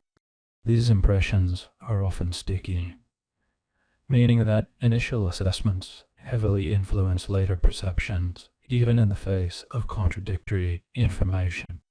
Research shows that first impressions can be formed in milliseconds and are influenced by culturally embedded stereotypes and prior experiences. This automaticity in judgment underscores how deeply social cognition is intertwined with implicit memory systems and affective processing. Emotional processing is another vital domain within social cognition. Recognizing and appropriately responding to the emotional expressions of others is central to empathy and social connectedness. Neuroimaging studies have revealed a distributed network of brain regions, including the amygdala, anterior, cingulate cortex, and insula, that are involved in processing emotional stimuli. The mirror neuron system, particularly in areas like the inferior frontal gyrus, is believed to contribute to the empathetic mirroring of observed emotional states. This capacity to feel with others enables humans to bond, cooperate, and offer support, which are all essential for cohesive social functioning. Social cognition is not a static faculty. It is shaped by both biological predispositions and environmental context. Culture, for example, plays a profound role in shaping how individuals interpret social signal. In collectivist cultures, greater emphasis is placed on group harmony and indirect communication, which affects how emotions are expressed and interpreted. Conversely, individualist cultures may promote directness and emotional expressiveness. These cultural variations illustrate that social cognition is not merely a neurobiological process, but also a socially constructed phenomenon, continuously molded by context and experience. The neurological underpinnings of social cognition have been a major focus of recent research, particularly in the emerging field of social neuroscience.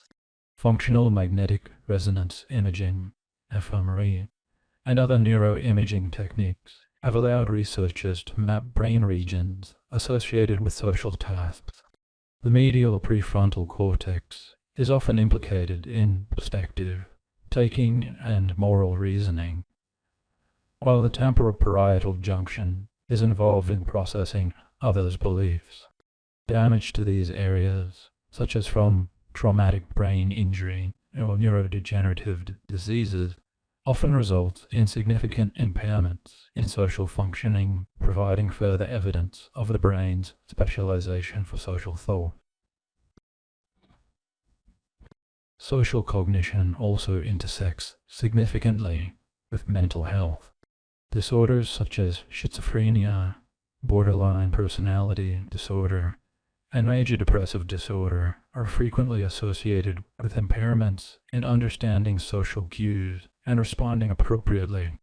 For instance, individuals with schizophrenia may experience delusional misattributional, where benign social interactions are interpreted as hostile or threatening.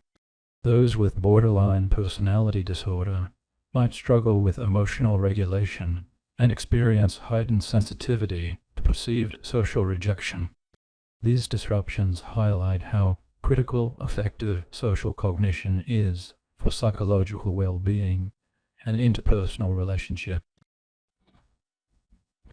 Furthermore, the digital age has introduced new dimensions to social cognition.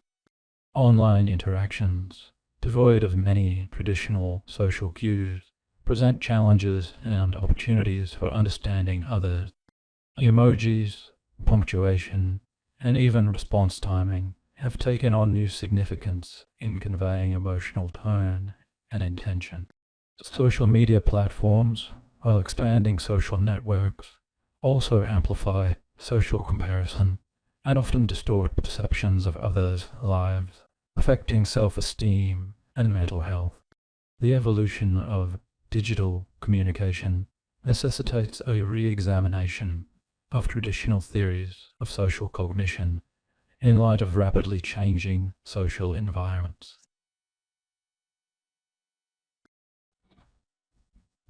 There is also growing interest in enhancing social cognitive abilities through intervention.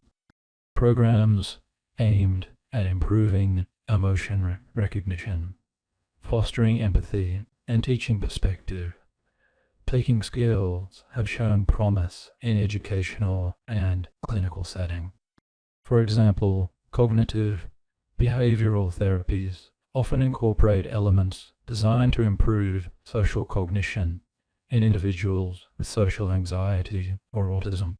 Advances in virtual reality and eye-driven training platforms further expand possibilities for personalized and immersive interventions, potentially offering scalable solutions to improve social cognitive skills across diverse populations. Importantly, social cognition is not only about understanding others, but also about the self in relation to others. Self-concept, identity, and perception of social roles are all informed by social cognition. The capacity for metacognition, thinking about one's own thinking, extends to social metacognition, where individuals reflect on how they are perceived, evaluate their own. This recursive loop between self and others is fundamental to adaptive social functioning and is a hallmark of mature psychological development. In sum, social cognition is a complex, dynamic, and essential component of human behavior. It encompasses a wide array of processes, including emotion, recognition, mental state attribution, stereotype formation, and moral reasoning. It is shaped by neural architecture, developmental trajectories, cultural norms, and personal experiences. Disruptions in social cognition can have profound effects on mental health and interpersonal functioning, making it a crucial target for both research and intervention. As society becomes increasingly interconnected, yet socially fragmented, understanding and fostering healthy social cognition remains one of the most vital endeavors in contemporary psychology and neuroscience. Sleep and cognition are intricately intertwined domains of neuroscience and psychology, each influencing the other in profound and measurable ways. Over the past few decades, the scientific community has made considerable strides in understanding how sleep modulates various cognitive processes, ranging from attention and executive function to learning, memory consolidation. While the intuitive importance of sleep has been long appreciated, contemporary research has begun to elucidate the specific neural and biochemical mechanisms through which sleep affects cognitive health and performance. Sleep is not a homogeneous state, but a highly structured neurophysiological process composed of several stages that cycle throughout the night in approximately 90 minute intervals.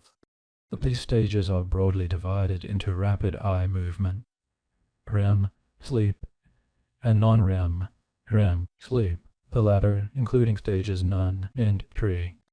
3, also known as slow wave sleep, is especially important for physical restoration and certain memory functions, while REM sleep has been more closely associated with emotional processing and the integration of complex information.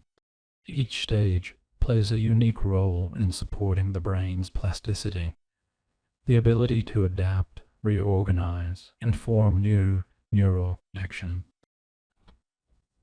One of the most well-established cognitive functions supported by sleep is memory consolidation. Numerous studies have demonstrated that different types of memory benefit from different phases of sleep. Declarative memories, those related to facts and events, are especially enhanced by SOUs, which facilitates the hippocampal neocortical dialogue necessary for stabilizing and integrating new information.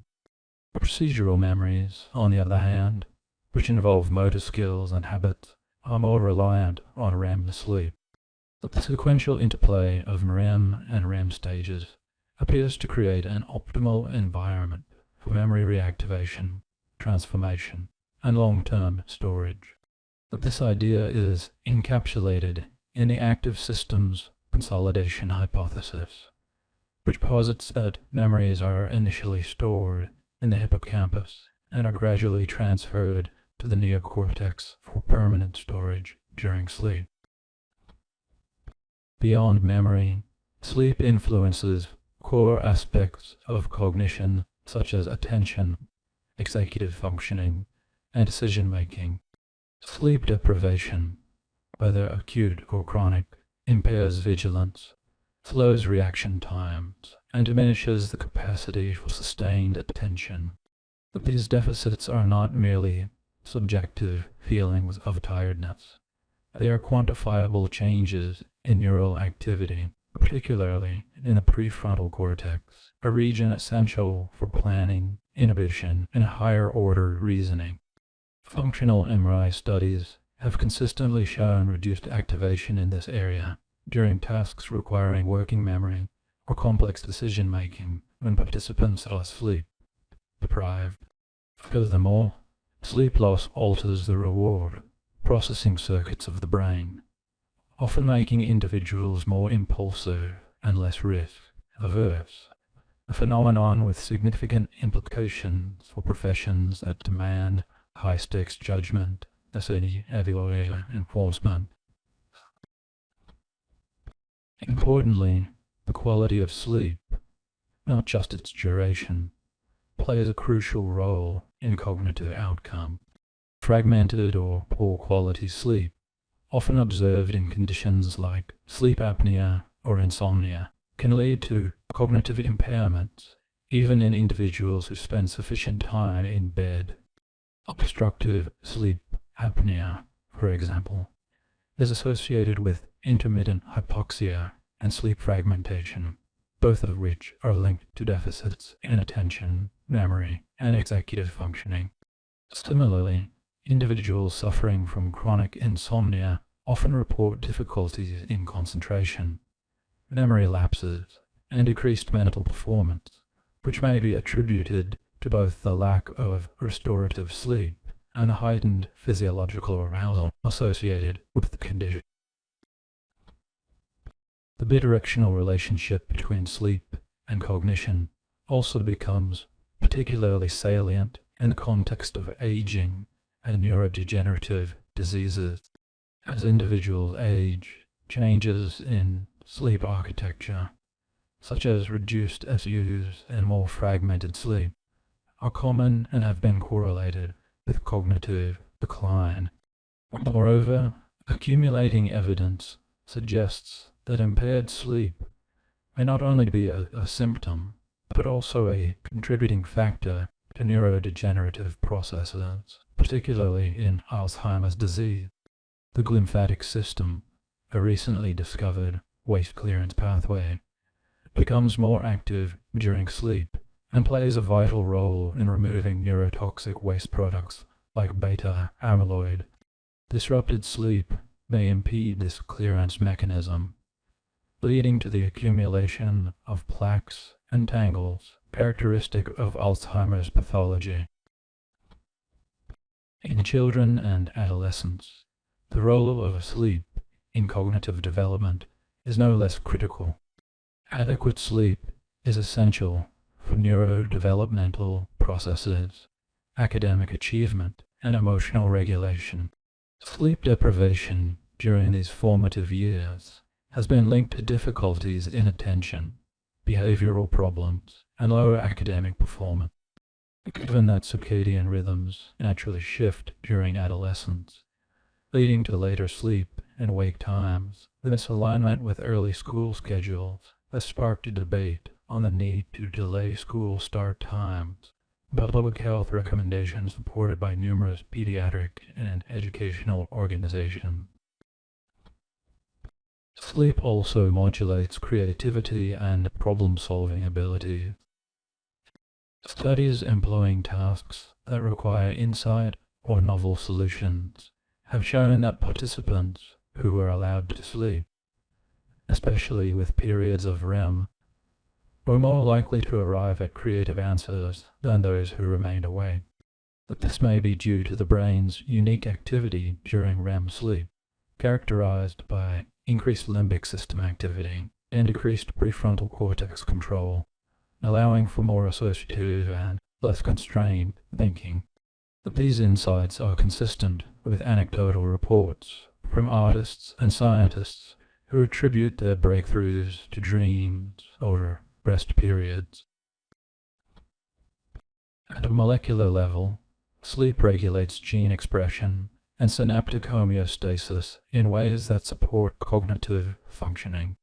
The synaptic homeostasis hypothesis posits that associated with net synaptic potentiation, which is energetically costly and unsustainable.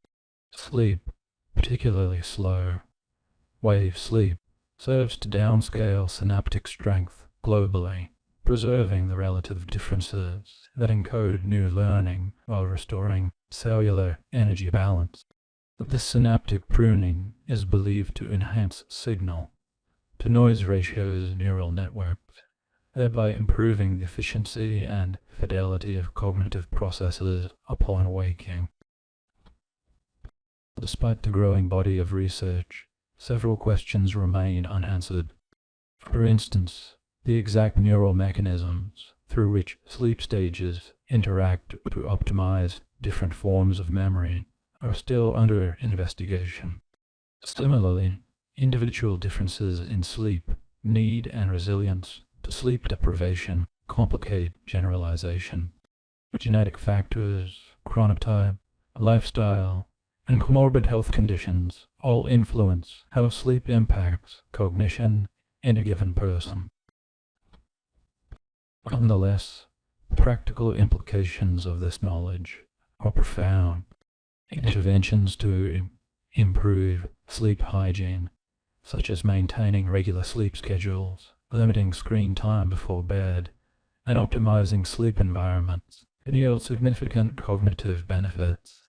Cognitive behavioral therapy for insomnia, (KI), has emerged as an effective non-pharmacological approach to improve sleep quality and thereby cognitive function, particularly in older adults. Moreover, recognizing the cognitive consequences of sleep disruption should inform policies in education, workplace management, and public health. In conclusion, sleep is not a passive state of rest, but an active, dynamic process critical for optimal cognitive functioning. From memory consolidation and executive performance to emotional stability and creative thinking, sleep weaves itself into nearly every aspect of our mental life. Its neglect, whether due to lifestyle choices, medical conditions, or societal demands, carries tangible cognitive costs.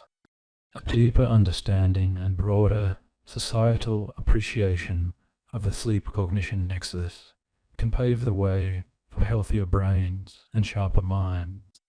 Memory, a cornerstone of human cognition, enables individuals to acquire, retain, and retrieve information, facilitating the continuity of experience, learning, and adaptation to dynamic environment. It manifests in various forms, of which short-term memory, STEM, and long-term memory, LTEM, are foundational constructs. Although they represent different stages in the memory continuum, they are deeply interconnected and serve complementary roles in information processing. STEM involves the transient holding and manipulation of information, typically lasting only seconds to a minute, and is instrumental for tasks such as language comprehension, reasoning, and navigation. In contrast, LTEM is responsible for the durable storage of vast amounts of information across hours, days, or even a lifetime, forming the bedrock of personal identity, accumulated knowledge, and skill acquisition. Understanding the distinctions and interactions between these memory systems provides insight into the architecture of the human mind and has broad implications for education, clinical practice, and artificial intelligence. One of the most conspicuous differences between STEM and LTEM lies in their capacity and duration. STEM is sharply limited, with early work by George Miller suggesting a span of about 7 items, though contemporary research often refines this estimate to approximately 4 distinct chunks of information. This limitation renders STEM highly vulnerable to interference and decay, with unrehearsed data typically lost within 20 to 30 seconds. LTEM, in contrast, boasts an expansive capacity and temporal endurance, allowing the storage of encyclopedic volumes of semantic facts, personal experiences, and procedural skills over extended periods. The endurance of LTEM is exemplified by the retention of autobiographical details from decades past, indicating a storage mechanism fundamentally different from the ephemeral nature of STEM. The encoding processes that mediate entry into STEM and LTEM also differ significantly. STEM primarily engages acoustic and visual encoding, relying on focused attention and rehearsal to sustain information. Maintenance rehearsal, involving rote repetition, can temporarily prolong STEM, while elaborative rehearsal, linking new information with pre-existing knowledge, serves as a critical bridge to LTEM. Encoding interlude is typically semantic, underpinned by the depth of processing principle articulated by Craik and Lockhart. This theory posits that information processed with greater semantic richness is more likely to be consolidated into LTEM. Emotional significance, novelty, and relevance to personal goals further enhance the durability of encoding, as such factors engage the amygdala and other brain structures that modulate memory strength. Neuroscientific studies illuminate the distinct but overlapping neural substrates of STEM and LTEM. STEM is predominantly associated with the prefrontal cortex, particularly regions such as the dorsolateral prefrontal cortex, which support executive functions and the online maintenance of information. The parietal cortex also plays a key role in attentional control and spatial aspects of STEM. LTEM, on the other hand, recruits a distributed network involving the hippocampus, medial temporal lobes, and various regions of the neocortex. The hippocampus is central to the consolidation of declarative memories, those pertaining to facts and events, while the neocortex gradually assumes responsibility for the long-term storage of this information. Procedural memories, involving motor skills and habits, are mediated by subcortical structures like the basal ganglia and cerebellum. These findings are corroborated by neuroimaging and lesion studies, which reveal distinct patterns of impairment following damage to these regions. The transition from STEM to LTEM is mediated by the process of consolidation, a subject of extensive investigation in neuroscience. Consolidation occurs at both the synaptic and systems levels. Synaptic consolidation involves the strengthening of synaptic connections through long-term potentiation, LPA, a process critical for stabilizing memory traces in the hours following learning. Systems consolidation refers to the gradual reorganization of memory representations across neural circuits, particularly the transfer of dependency from the hippocampus to distributed cortical areas. This reorganization can span days, months, or even years. Notably, sleep, especially slow wave and REM sleep, plays a pivotal role in facilitating this process as it promotes the reactivation and redistribution of memory traces. Additionally, the act of retrieval itself strengthens memory traces, a phenomenon known as the testing effect, highlighting the dynamic nature of memory consolidation. The concept of working memory builds upon and extends the framework of STIME by emphasizing the manipulation and integration of information during cognitive tasks. Baddeley and Hitch's influential model conceptualizes as comprising multiple components: a central executive that oversees attentional control, a phonological loop for verbal and auditory information, visuospatial data, and an episodic buffer, and integrates across modalities and interfaces and interfaces that is thus a functional system that enables reasoning, learning, and comprehension by maintaining and manipulating information over short periods. Neuroimaging studies identify a broad network supporting WEAM, including the prefrontal cortex, anterior cingulate cortex, and posterior parietal cortex. The efficiency is closely linked to cognitive performance and varies across individuals, influencing outcomes in educational and occupational settings. Clinical and pathological studies underscore the importance of distinguishing between STIME and LTEM. Disorders such as Alzheimer's disease predominantly impair LTEM, particularly episodic memory, due to early degeneration in the hippocampal formation. In contrast, schizophrenia and AD often exhibit deficits in UM and STEM, reflecting disruptions in prefrontal cortical function. Amnesic conditions further illustrate the dissociation between memory systems. Patients with anterograde amnesia, such as the well-known case of HM, lose the ability to form neural while retaining STEM capability. Conversely, certain lesions can selectively impair STEM while sparing LTEM, underscoring the distinct neural architectures supporting each type of memory. The development and aging of memory systems reveal additional dimensions of their function and plasticity.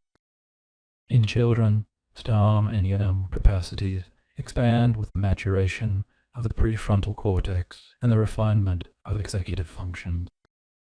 These improvements enable more sophisticated encoding and retrieval strategies, enhancing the efficacy of LTEM formation. As individuals age, declines in STEM and WEM are commonly observed, often linked to reductions in processing speed and attentional control.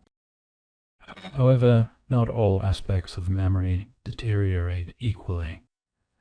Semantic memory tends to remain robust, and procedural memory is relatively preserved in older adults.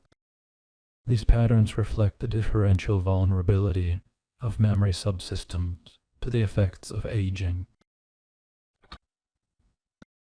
But the conceptual separability, STEM and LTEM interact continuously in the orchestration of cognitive tasks. STEM frequently draws upon LTEM representations to provide context and meaning, as seen in language comprehension, problem solving, and decision making.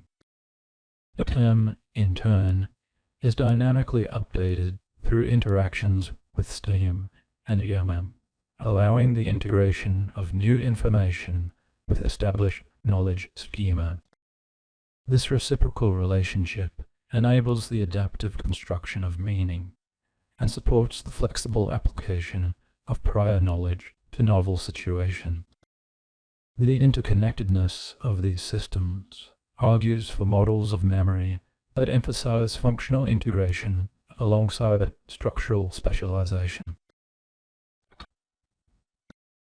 Practical implications of understanding STEM and LTEM extend across educational, technological, and clinical domain.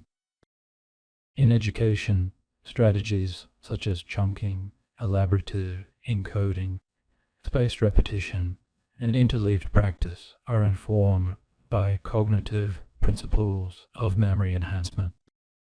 Effective pedagogy leverages these principles to reduce cognitive load and facilitate durable learning.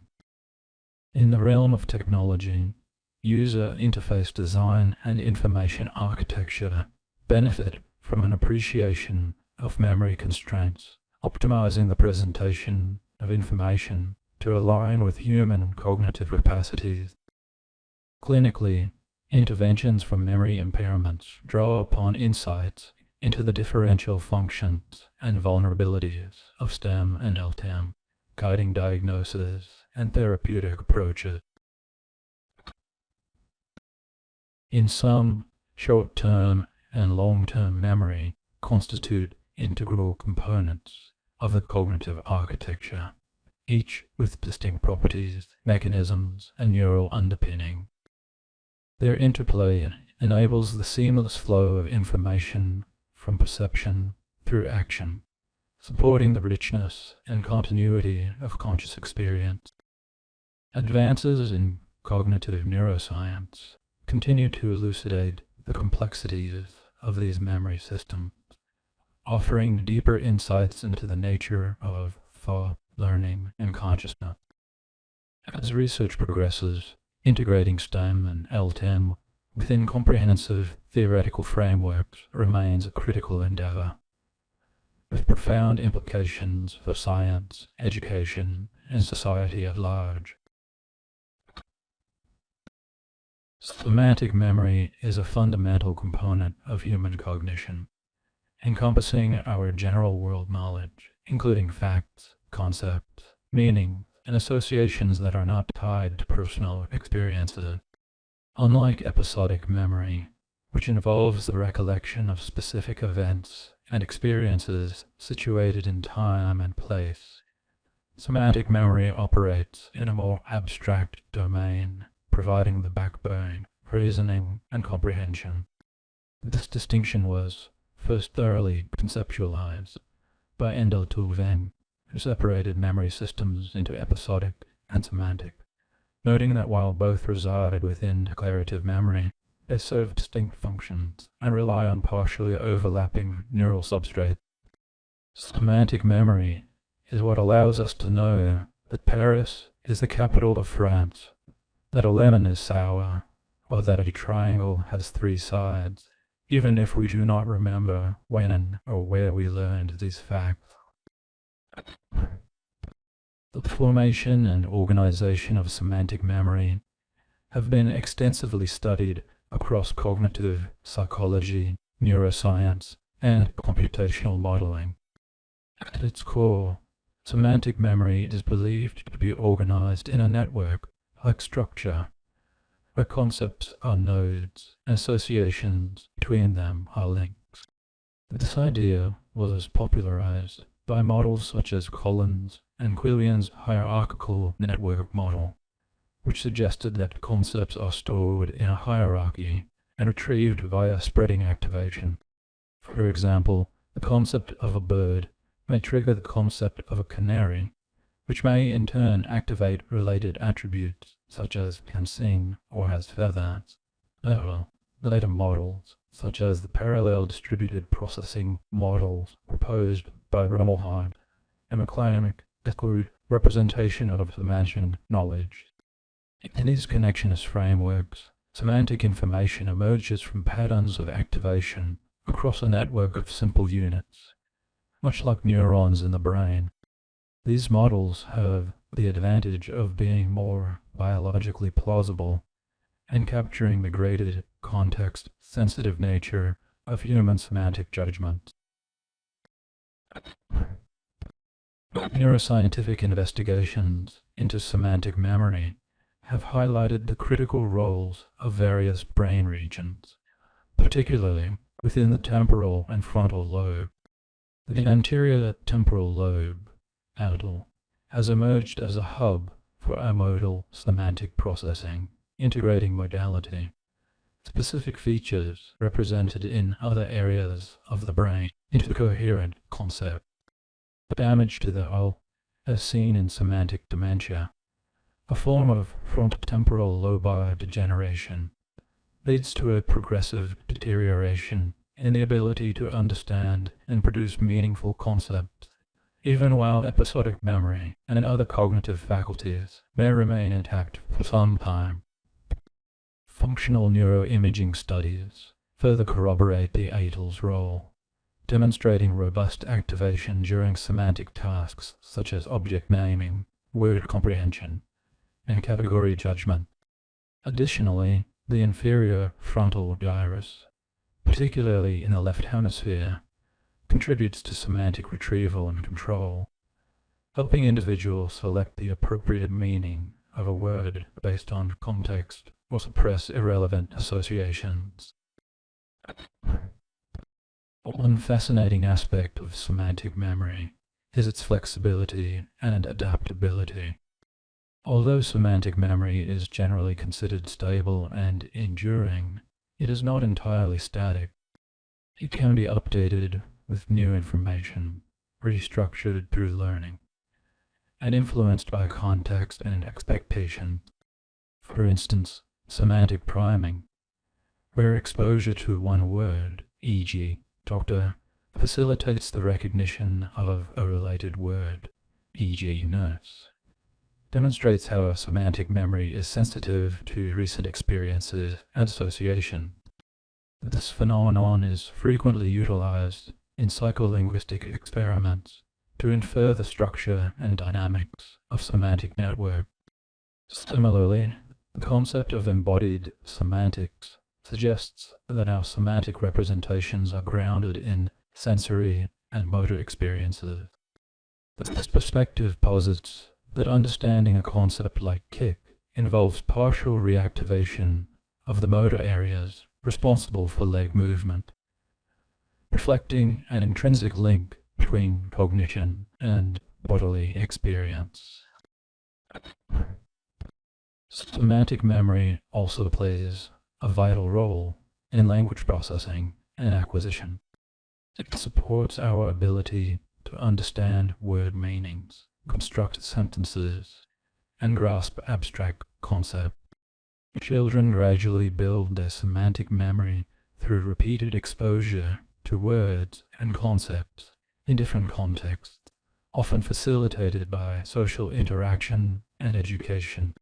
The richness and depth of an individual's semantic memory are reflected in their vocabulary size, general knowledge, and ability to engage in complex reasoning. Deficits in semantic memory can therefore have profound effects on communication and learning. In clinical settings, semantic memory impairments are assessed through tasks like picture naming, word picture matching, and category fluency, which require patients to access and manipulate semantic knowledge. In the domain of artificial intelligence, modeling semantic memory has been a long-standing goal. Early systems like semantic networks and frame-based representations attempted to capture structured knowledge about the world, while more recent approaches use large-scale language models trained on massive corpora to derive statistical representations of meaning. These models, such as word embeddings and transformer-based architectures like BERT and JIT, demonstrate impressive capabilities in capturing semantic relationships, forming analogies, and generating coherent text. Although these systems do not possess human-like understanding or true semantic memory, they approximate certain aspects of semantic cognition through statistical learning, providing valuable tools for natural language processing and cognitive modeling. The interaction between semantic and episodic memory is another area of intense research. While they are theoretically distinct, they often work in concert during real-world cognition. For example, an autobiographical event may require semantic knowledge to interpret the context or provide background information. Conversely, episodic memories can reinforce and enrich semantic knowledge through repeated experiences. Neuropsychological studies, including those involving patients with amnesia or semantic dementia, have illuminated the complex interplay between these systems. For instance, individuals with hippocampal damage may lose episodic memories but retain semantic knowledge, whereas those with attal damage show the opposite pattern. Cultural and social factors also shape semantic memory. The content of semantic memory is not purely individual, but is heavily influenced by shared language, education, media, and interpersonal interaction. This means that semantic knowledge can vary significantly across cultures and over time, reflecting differences in experience, values, and norms. As such, semantic memory is not merely a repository of facts, but a living system embedded in a social and historical context. It enables individuals to participate in collective knowledge systems and navigate the complexities of human society. In sum, semantic memory is a multifaceted and indispensable aspect of human cognition. It allows us to make sense of the world, communicate meaningfully, and build upon the accumulated knowledge of generations. Its study spans disciplines, from psychology and neuroscience to linguistics and artificial intelligence, each contributing unique insights into how we store, retrieve, and use general knowledge. As we continue to uncover the mechanisms and structures underpinning semantic memory, we gain not only a deeper understanding of the mind, but also new possibilities for enhancing learning, diagnosing cognitive disorders, and developing intelligent human thought. Schema theory is a foundational concept in cognitive psychology and educational theory, describing how knowledge is organized and utilized in the human mind. Originally proposed by the British psychologist Frederick Bartlett in the early 20th century, and later refined by theorists such as Richard Anderson and Jean Piaget. Schema theory suggests that all knowledge is organized into units or individuals, and responds to the world around them. These schemas are the dynamic, evolving structures that guide perception, memory, and learning. For a well-educated audience, the significance of schema theory lies in its explanatory power across domains, from reading comprehension to artificial intelligence, and from psychotherapy to pedagogy. At its core, schema theory posits that humans do not passively absorb information. Instead, we actively construct meaning by integrating new information with existing mental framework. When encountering new stimuli, individuals attempt to fit them into their pre-existing schema. This cognitive process is known as assimilation. If the new information does not fit, it may lead to a modification of the schema, termed accommodation. Jean Piaget's developmental theory prominently features this interplay between assimilation and accommodation, emphasizing how cognitive development arises from the continuous adaptation of schemas in response to new experiences. Schemas are not static repositories of facts. Rather, they are fluid, hierarchically organized, and context-sensitive. They can range from simple, such as knowing how to turn a doorknob, to complex, such as understanding the intricacies of a legal system. More abstract schemas include cultural values, roles, and scripts for social interaction. A script schema, for instance, might guide behavior in a restaurant. One knows to wait to be seated, to order from a menu, and to pay before leaving. Such schemas guide both perception and behavior, enabling efficiency by reducing the cognitive load required to interpret recurring situations. In memory and recall, schema theory offers valuable insights. When individuals encode information, they do not store it as discrete data points, but rather as elements integrated into existing schema. Consequently, recall is reconstructive rather than reproductive. This notion was vividly illustrated in Bartlett's War of the Ghosts experiment, where participants altered details of a Native American story to better fit their own cultural schema. This phenomenon has critical implications for eyewitness testimony, learning, and the reliability of human memory. In educational psychology, schema theory underpins modern constructivist approaches to teaching and learning. Educators recognize that students bring pre-existing knowledge to the classroom, which profoundly influences how they understand and retain new information.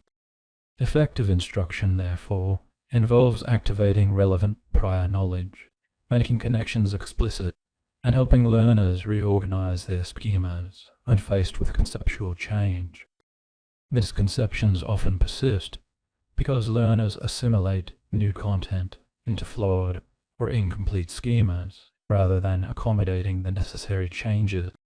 Conceptual change theory, an extension of schema theory, addresses this challenge by emphasizing the need for cognitive conflict and metacognitive awareness to facilitate schema restructuring. In the domain of reading comprehension, schema theory has been instrumental in explaining how readers make sense of texts. Skilled readers do not merely decode words, they interpret meaning through the lens of prior knowledge. When reading a passage about a medical procedure, a doctor and a layperson will interpret the same text differently due to differences in their schema. Comprehension involves the interaction between textual cues and a reader's schemas, a process known as top-down processing. Strategies such as previewing headings, generating questions, and summarizing are designed to engage and refine schemas for deeper understanding. artificial intelligence, and machine learning also draw upon schema theory principles, particularly in knowledge, representation, and natural language processing. Systems that simulate human cognition must store and manipulate information in structured formats akin to schemas. Frame-based systems and semantic networks, for instance, mirror the hierarchical and associative nature of human schema. Recent advances in neural networks and deep learning continue to be informed by the need to model how context and prior knowledge affect information processing. Beyond cognitive psychology and education, schema theory has profound implications in clinical psychology. In Aaron Beck's cognitive theory of depression, maladaptive schemas are viewed as the underlying structures that shape negative thought patterns. These schemas, formed through early experiences, bias information processing, leading individuals to interpret events in a consistently negative light. Cognitive behavioral therapy claims to identify, challenge, and modify these dysfunctional schemas.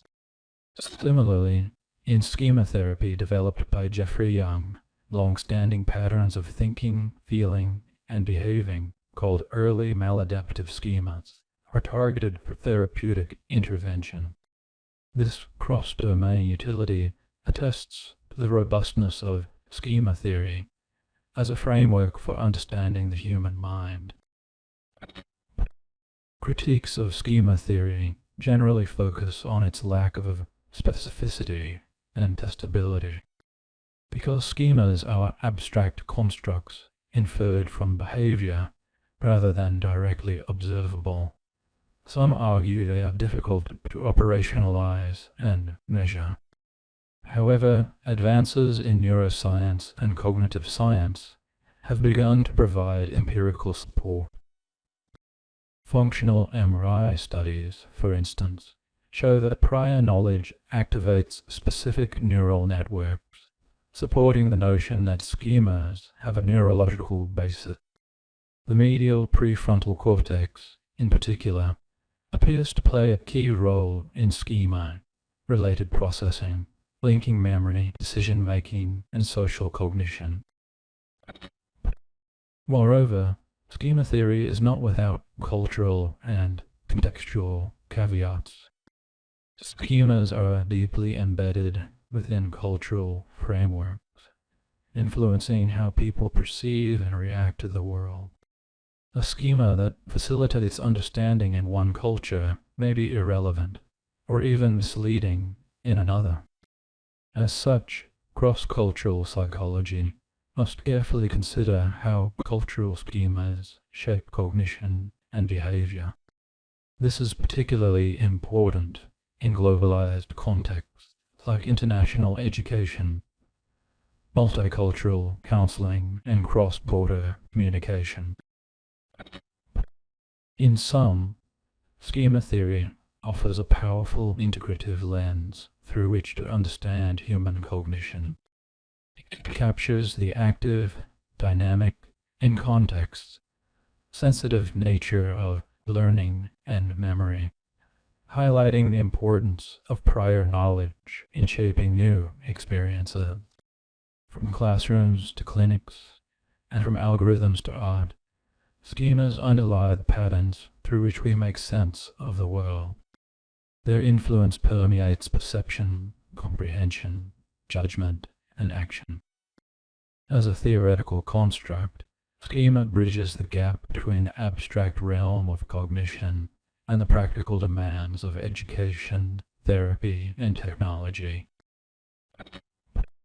Ultimately, the enduring relevance of schema theory lies in its adaptability and explanatory reach. As cognitive science continues to evolve, the schema concept remains a foundational building block for new theories and application. Whether refining educational methods, advancing artificial intelligence, or unraveling the complexities of the human psyche.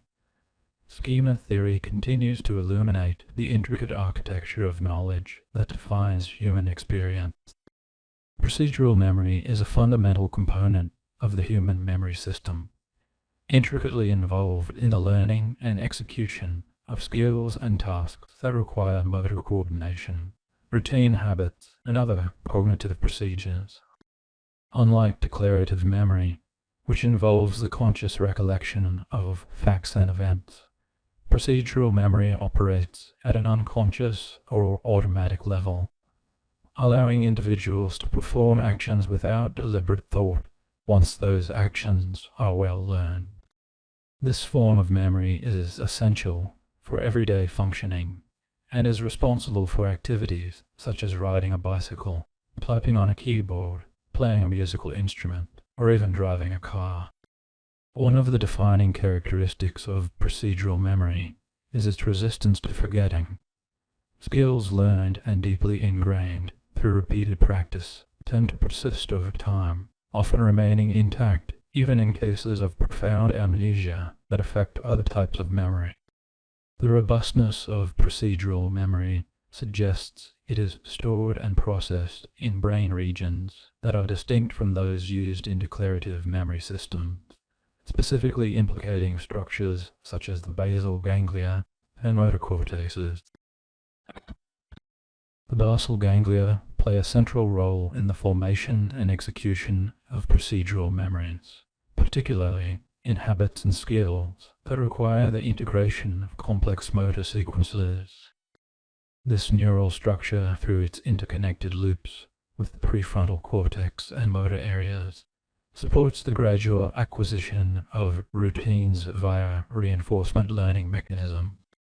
Dopaminergic signaling within the basal ganglia is critical for feedback-based learning, where successful actions are reinforced and errors guide future performance modification. In contrast, the cerebellum contributes to fine-tuning motor skills and ensuring precise timing and coordination, especially during the initial phases of skill acquisition. It is especially active during tasks that demand error correction and adaptation, such as learning to play a new piece of music or mastering a novel sport. Together, these brain regions facilitate the seamless transition of conscious, effortful actions into automatic, unconscious behaviors that characterize procedural memory. The developmental trajectory of procedural memory differs notably from that of declarative memory. It begins to emerge very early in life, even in infancy, and continues to mature throughout childhood and adolescence.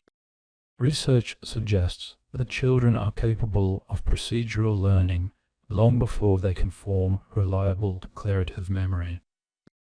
For example, infants can learn to suck at a particular rhythm to receive a reward or recognize repeated sequences in auditory stimuli.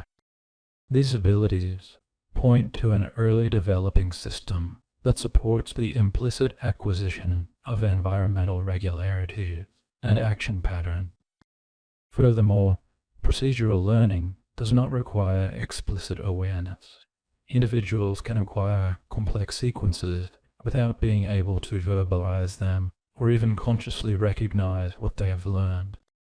This is particularly evident in studies using the serial reaction time task, where participants unknowingly respond more quickly to repeating sequences, revealing implicit learning despite an absence of conscious strategy or knowledge. The clinical relevance of procedural memory becomes especially apparent in neurological conditions. In individuals with Alzheimer's disease, where the hippocampus and other structures critical for declarative memory are significantly compromised, procedural memory often remains relatively intact in the early and even middle stages of the disease.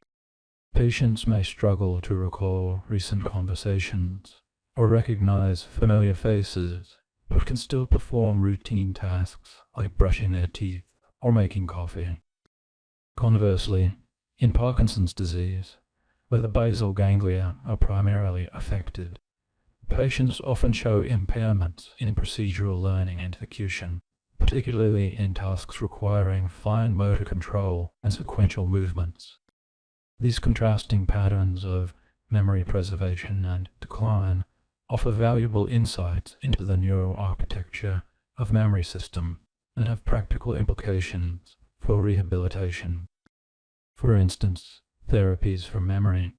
Impaired patients may leverage preserved procedural memory by focusing on the development of consistent routines and behavioral conditioning. Procedural memory is also closely related to the concept of automaticity, a psychological state wherein actions can be performed with little or no conscious attention.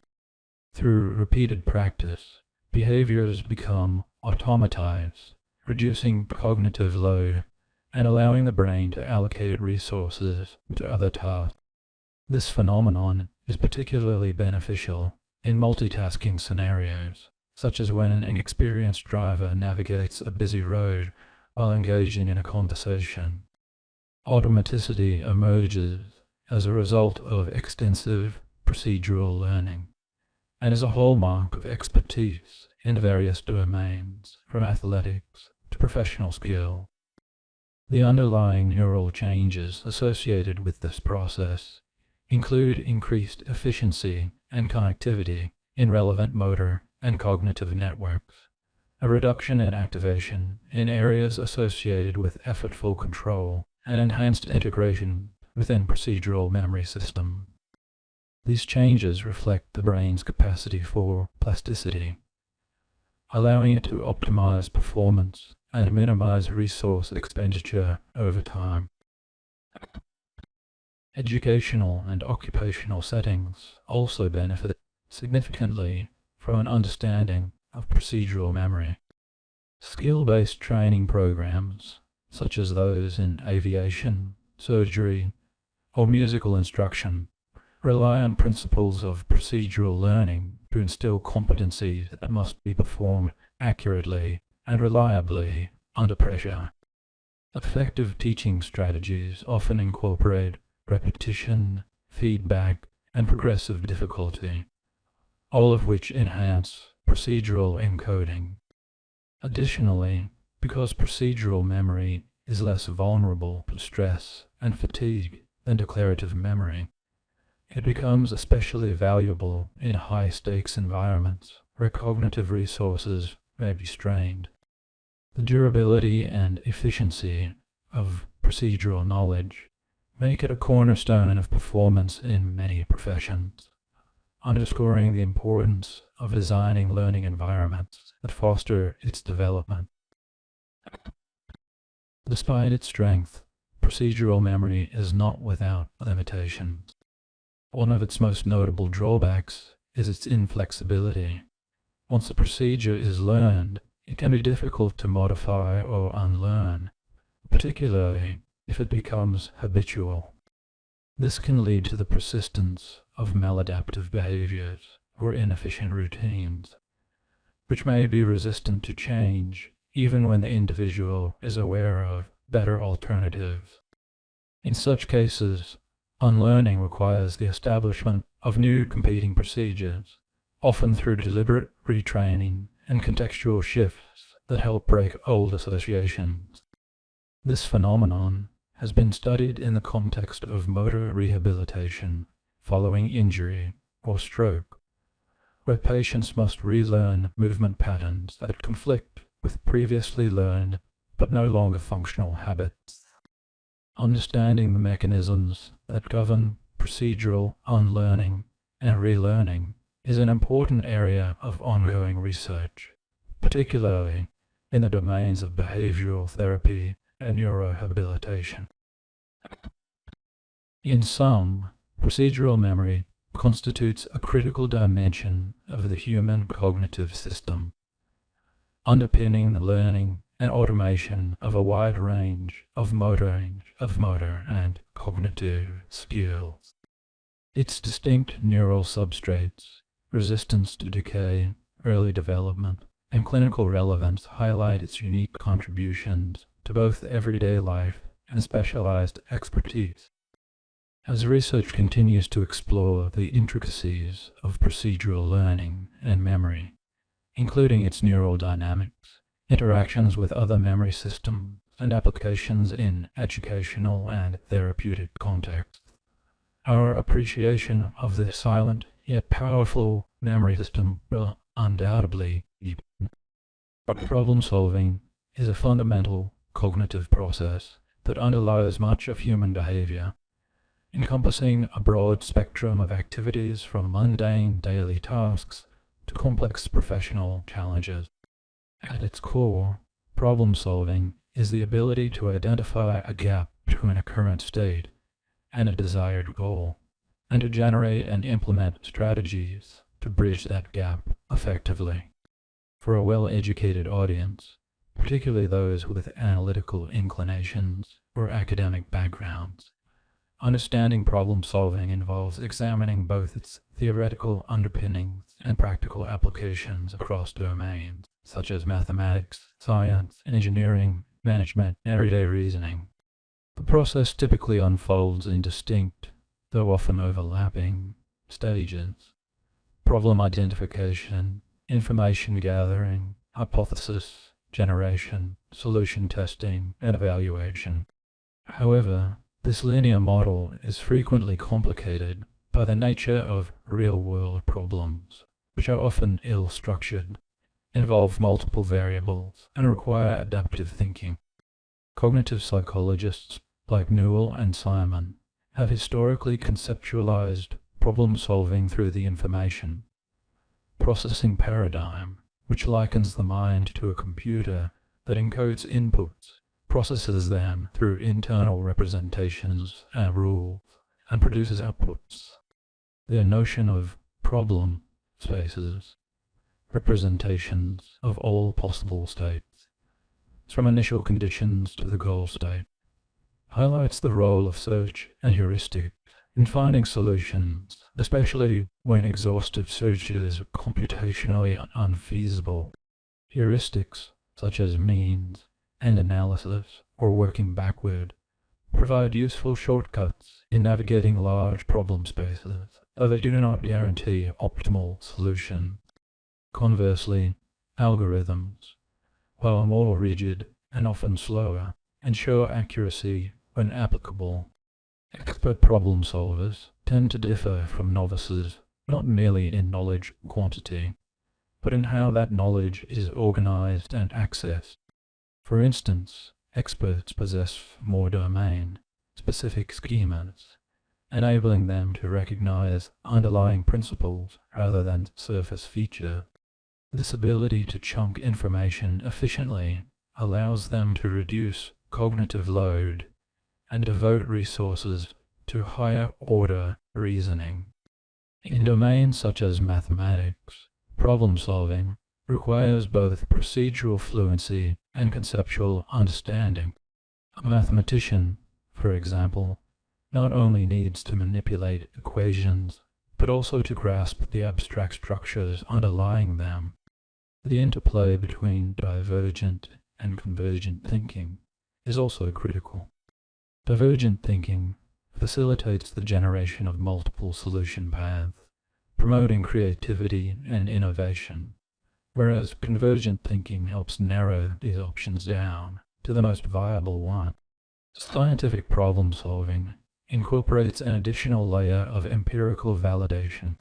The scientific method itself can be seen as a formalized problem-solving framework, identifying a question, formulating hypotheses, conducting experiments, analyzing data, and drawing conclusions.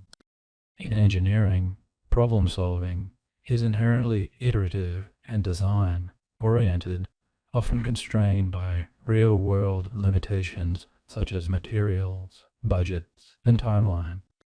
Engineers must balance trade-offs and make decisions that are not only technically sound, but also ethically responsible and socially acceptable.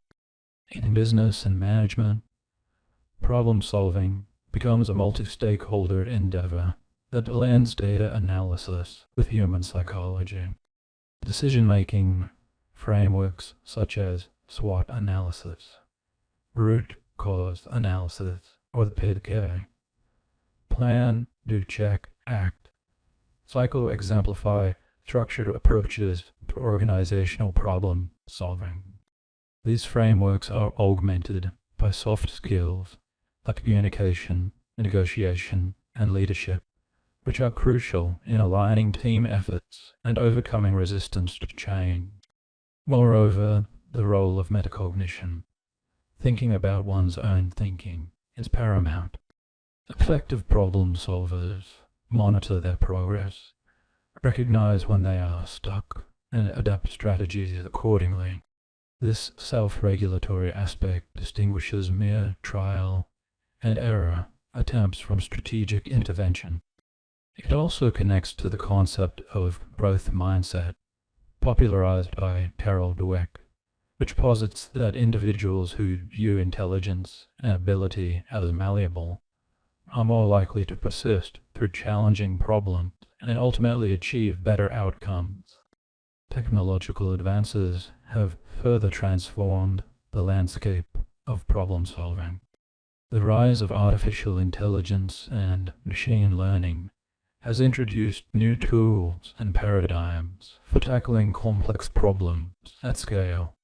While algorithms can now outperform humans in specific tasks like pattern recognition or game playing, human problem solving still holds an edge in areas requiring judgment, creativity, and ethical reasoning. Collaborative problem solving, enhanced by digital communication platforms, has also become increasingly important in both academic research and professional setting. It fosters a synthesis of diverse perspectives, which can lead to more innovative and inclusive solutions. Nevertheless, collaboration introduces its own set of challenges, such as coordinating efforts, managing conflicts, and ensuring accountability. Effective collaboration thus demands not only technical competence, but also emotional intelligence and intercultural sensitivity. Educational systems around the world are gradually shifting toward teaching problem solving as a core competency, emphasizing critical thinking, adaptability, and real-world application over rote memorization. Project-based learning, inquiry-based instruction, and case study analysis are among the pedagogical approaches employed to cultivate these skills. Yet, assessing problem solving remains a complex endeavor, as traditional tests often fail to capture the nuance and depth of the process. Advances in educational technology, including simulation and adaptive assessment tools, offer promising avenues for more authentic and dynamic evaluation. At a philosophical level, problem solving also intersects with epistemology and ethics. The way problems are framed is never neutral. It reflects underlying values, assumptions, and power structure. Hence, critical problem solvers must question not only how to solve a problem, but whether the problem as defined is worth solving, for whom, and at what cost. This reflective stance is particularly crucial in global challenges such as climate change, public health, and social inequality, where technical solutions must be integrated with cultural, political consideration. In sum, problem solving is not a monolithic skill, but a complex, multifaceted process that evolves with experience, context, and purpose. It blends cognitive, emotional, and social dimensions, drawing upon both individual ingenuity and collective intelligence. As the pace of change accelerates in the 21st century, the capacity to navigate uncertainty, make informed decisions, and devise effective solutions will remain one of the most vital competencies alike. By cultivating a deeper understanding of the principles, processes, and pitfalls of problem solving, we empower ourselves not only to overcome obstacles, but also to envision and create better futures.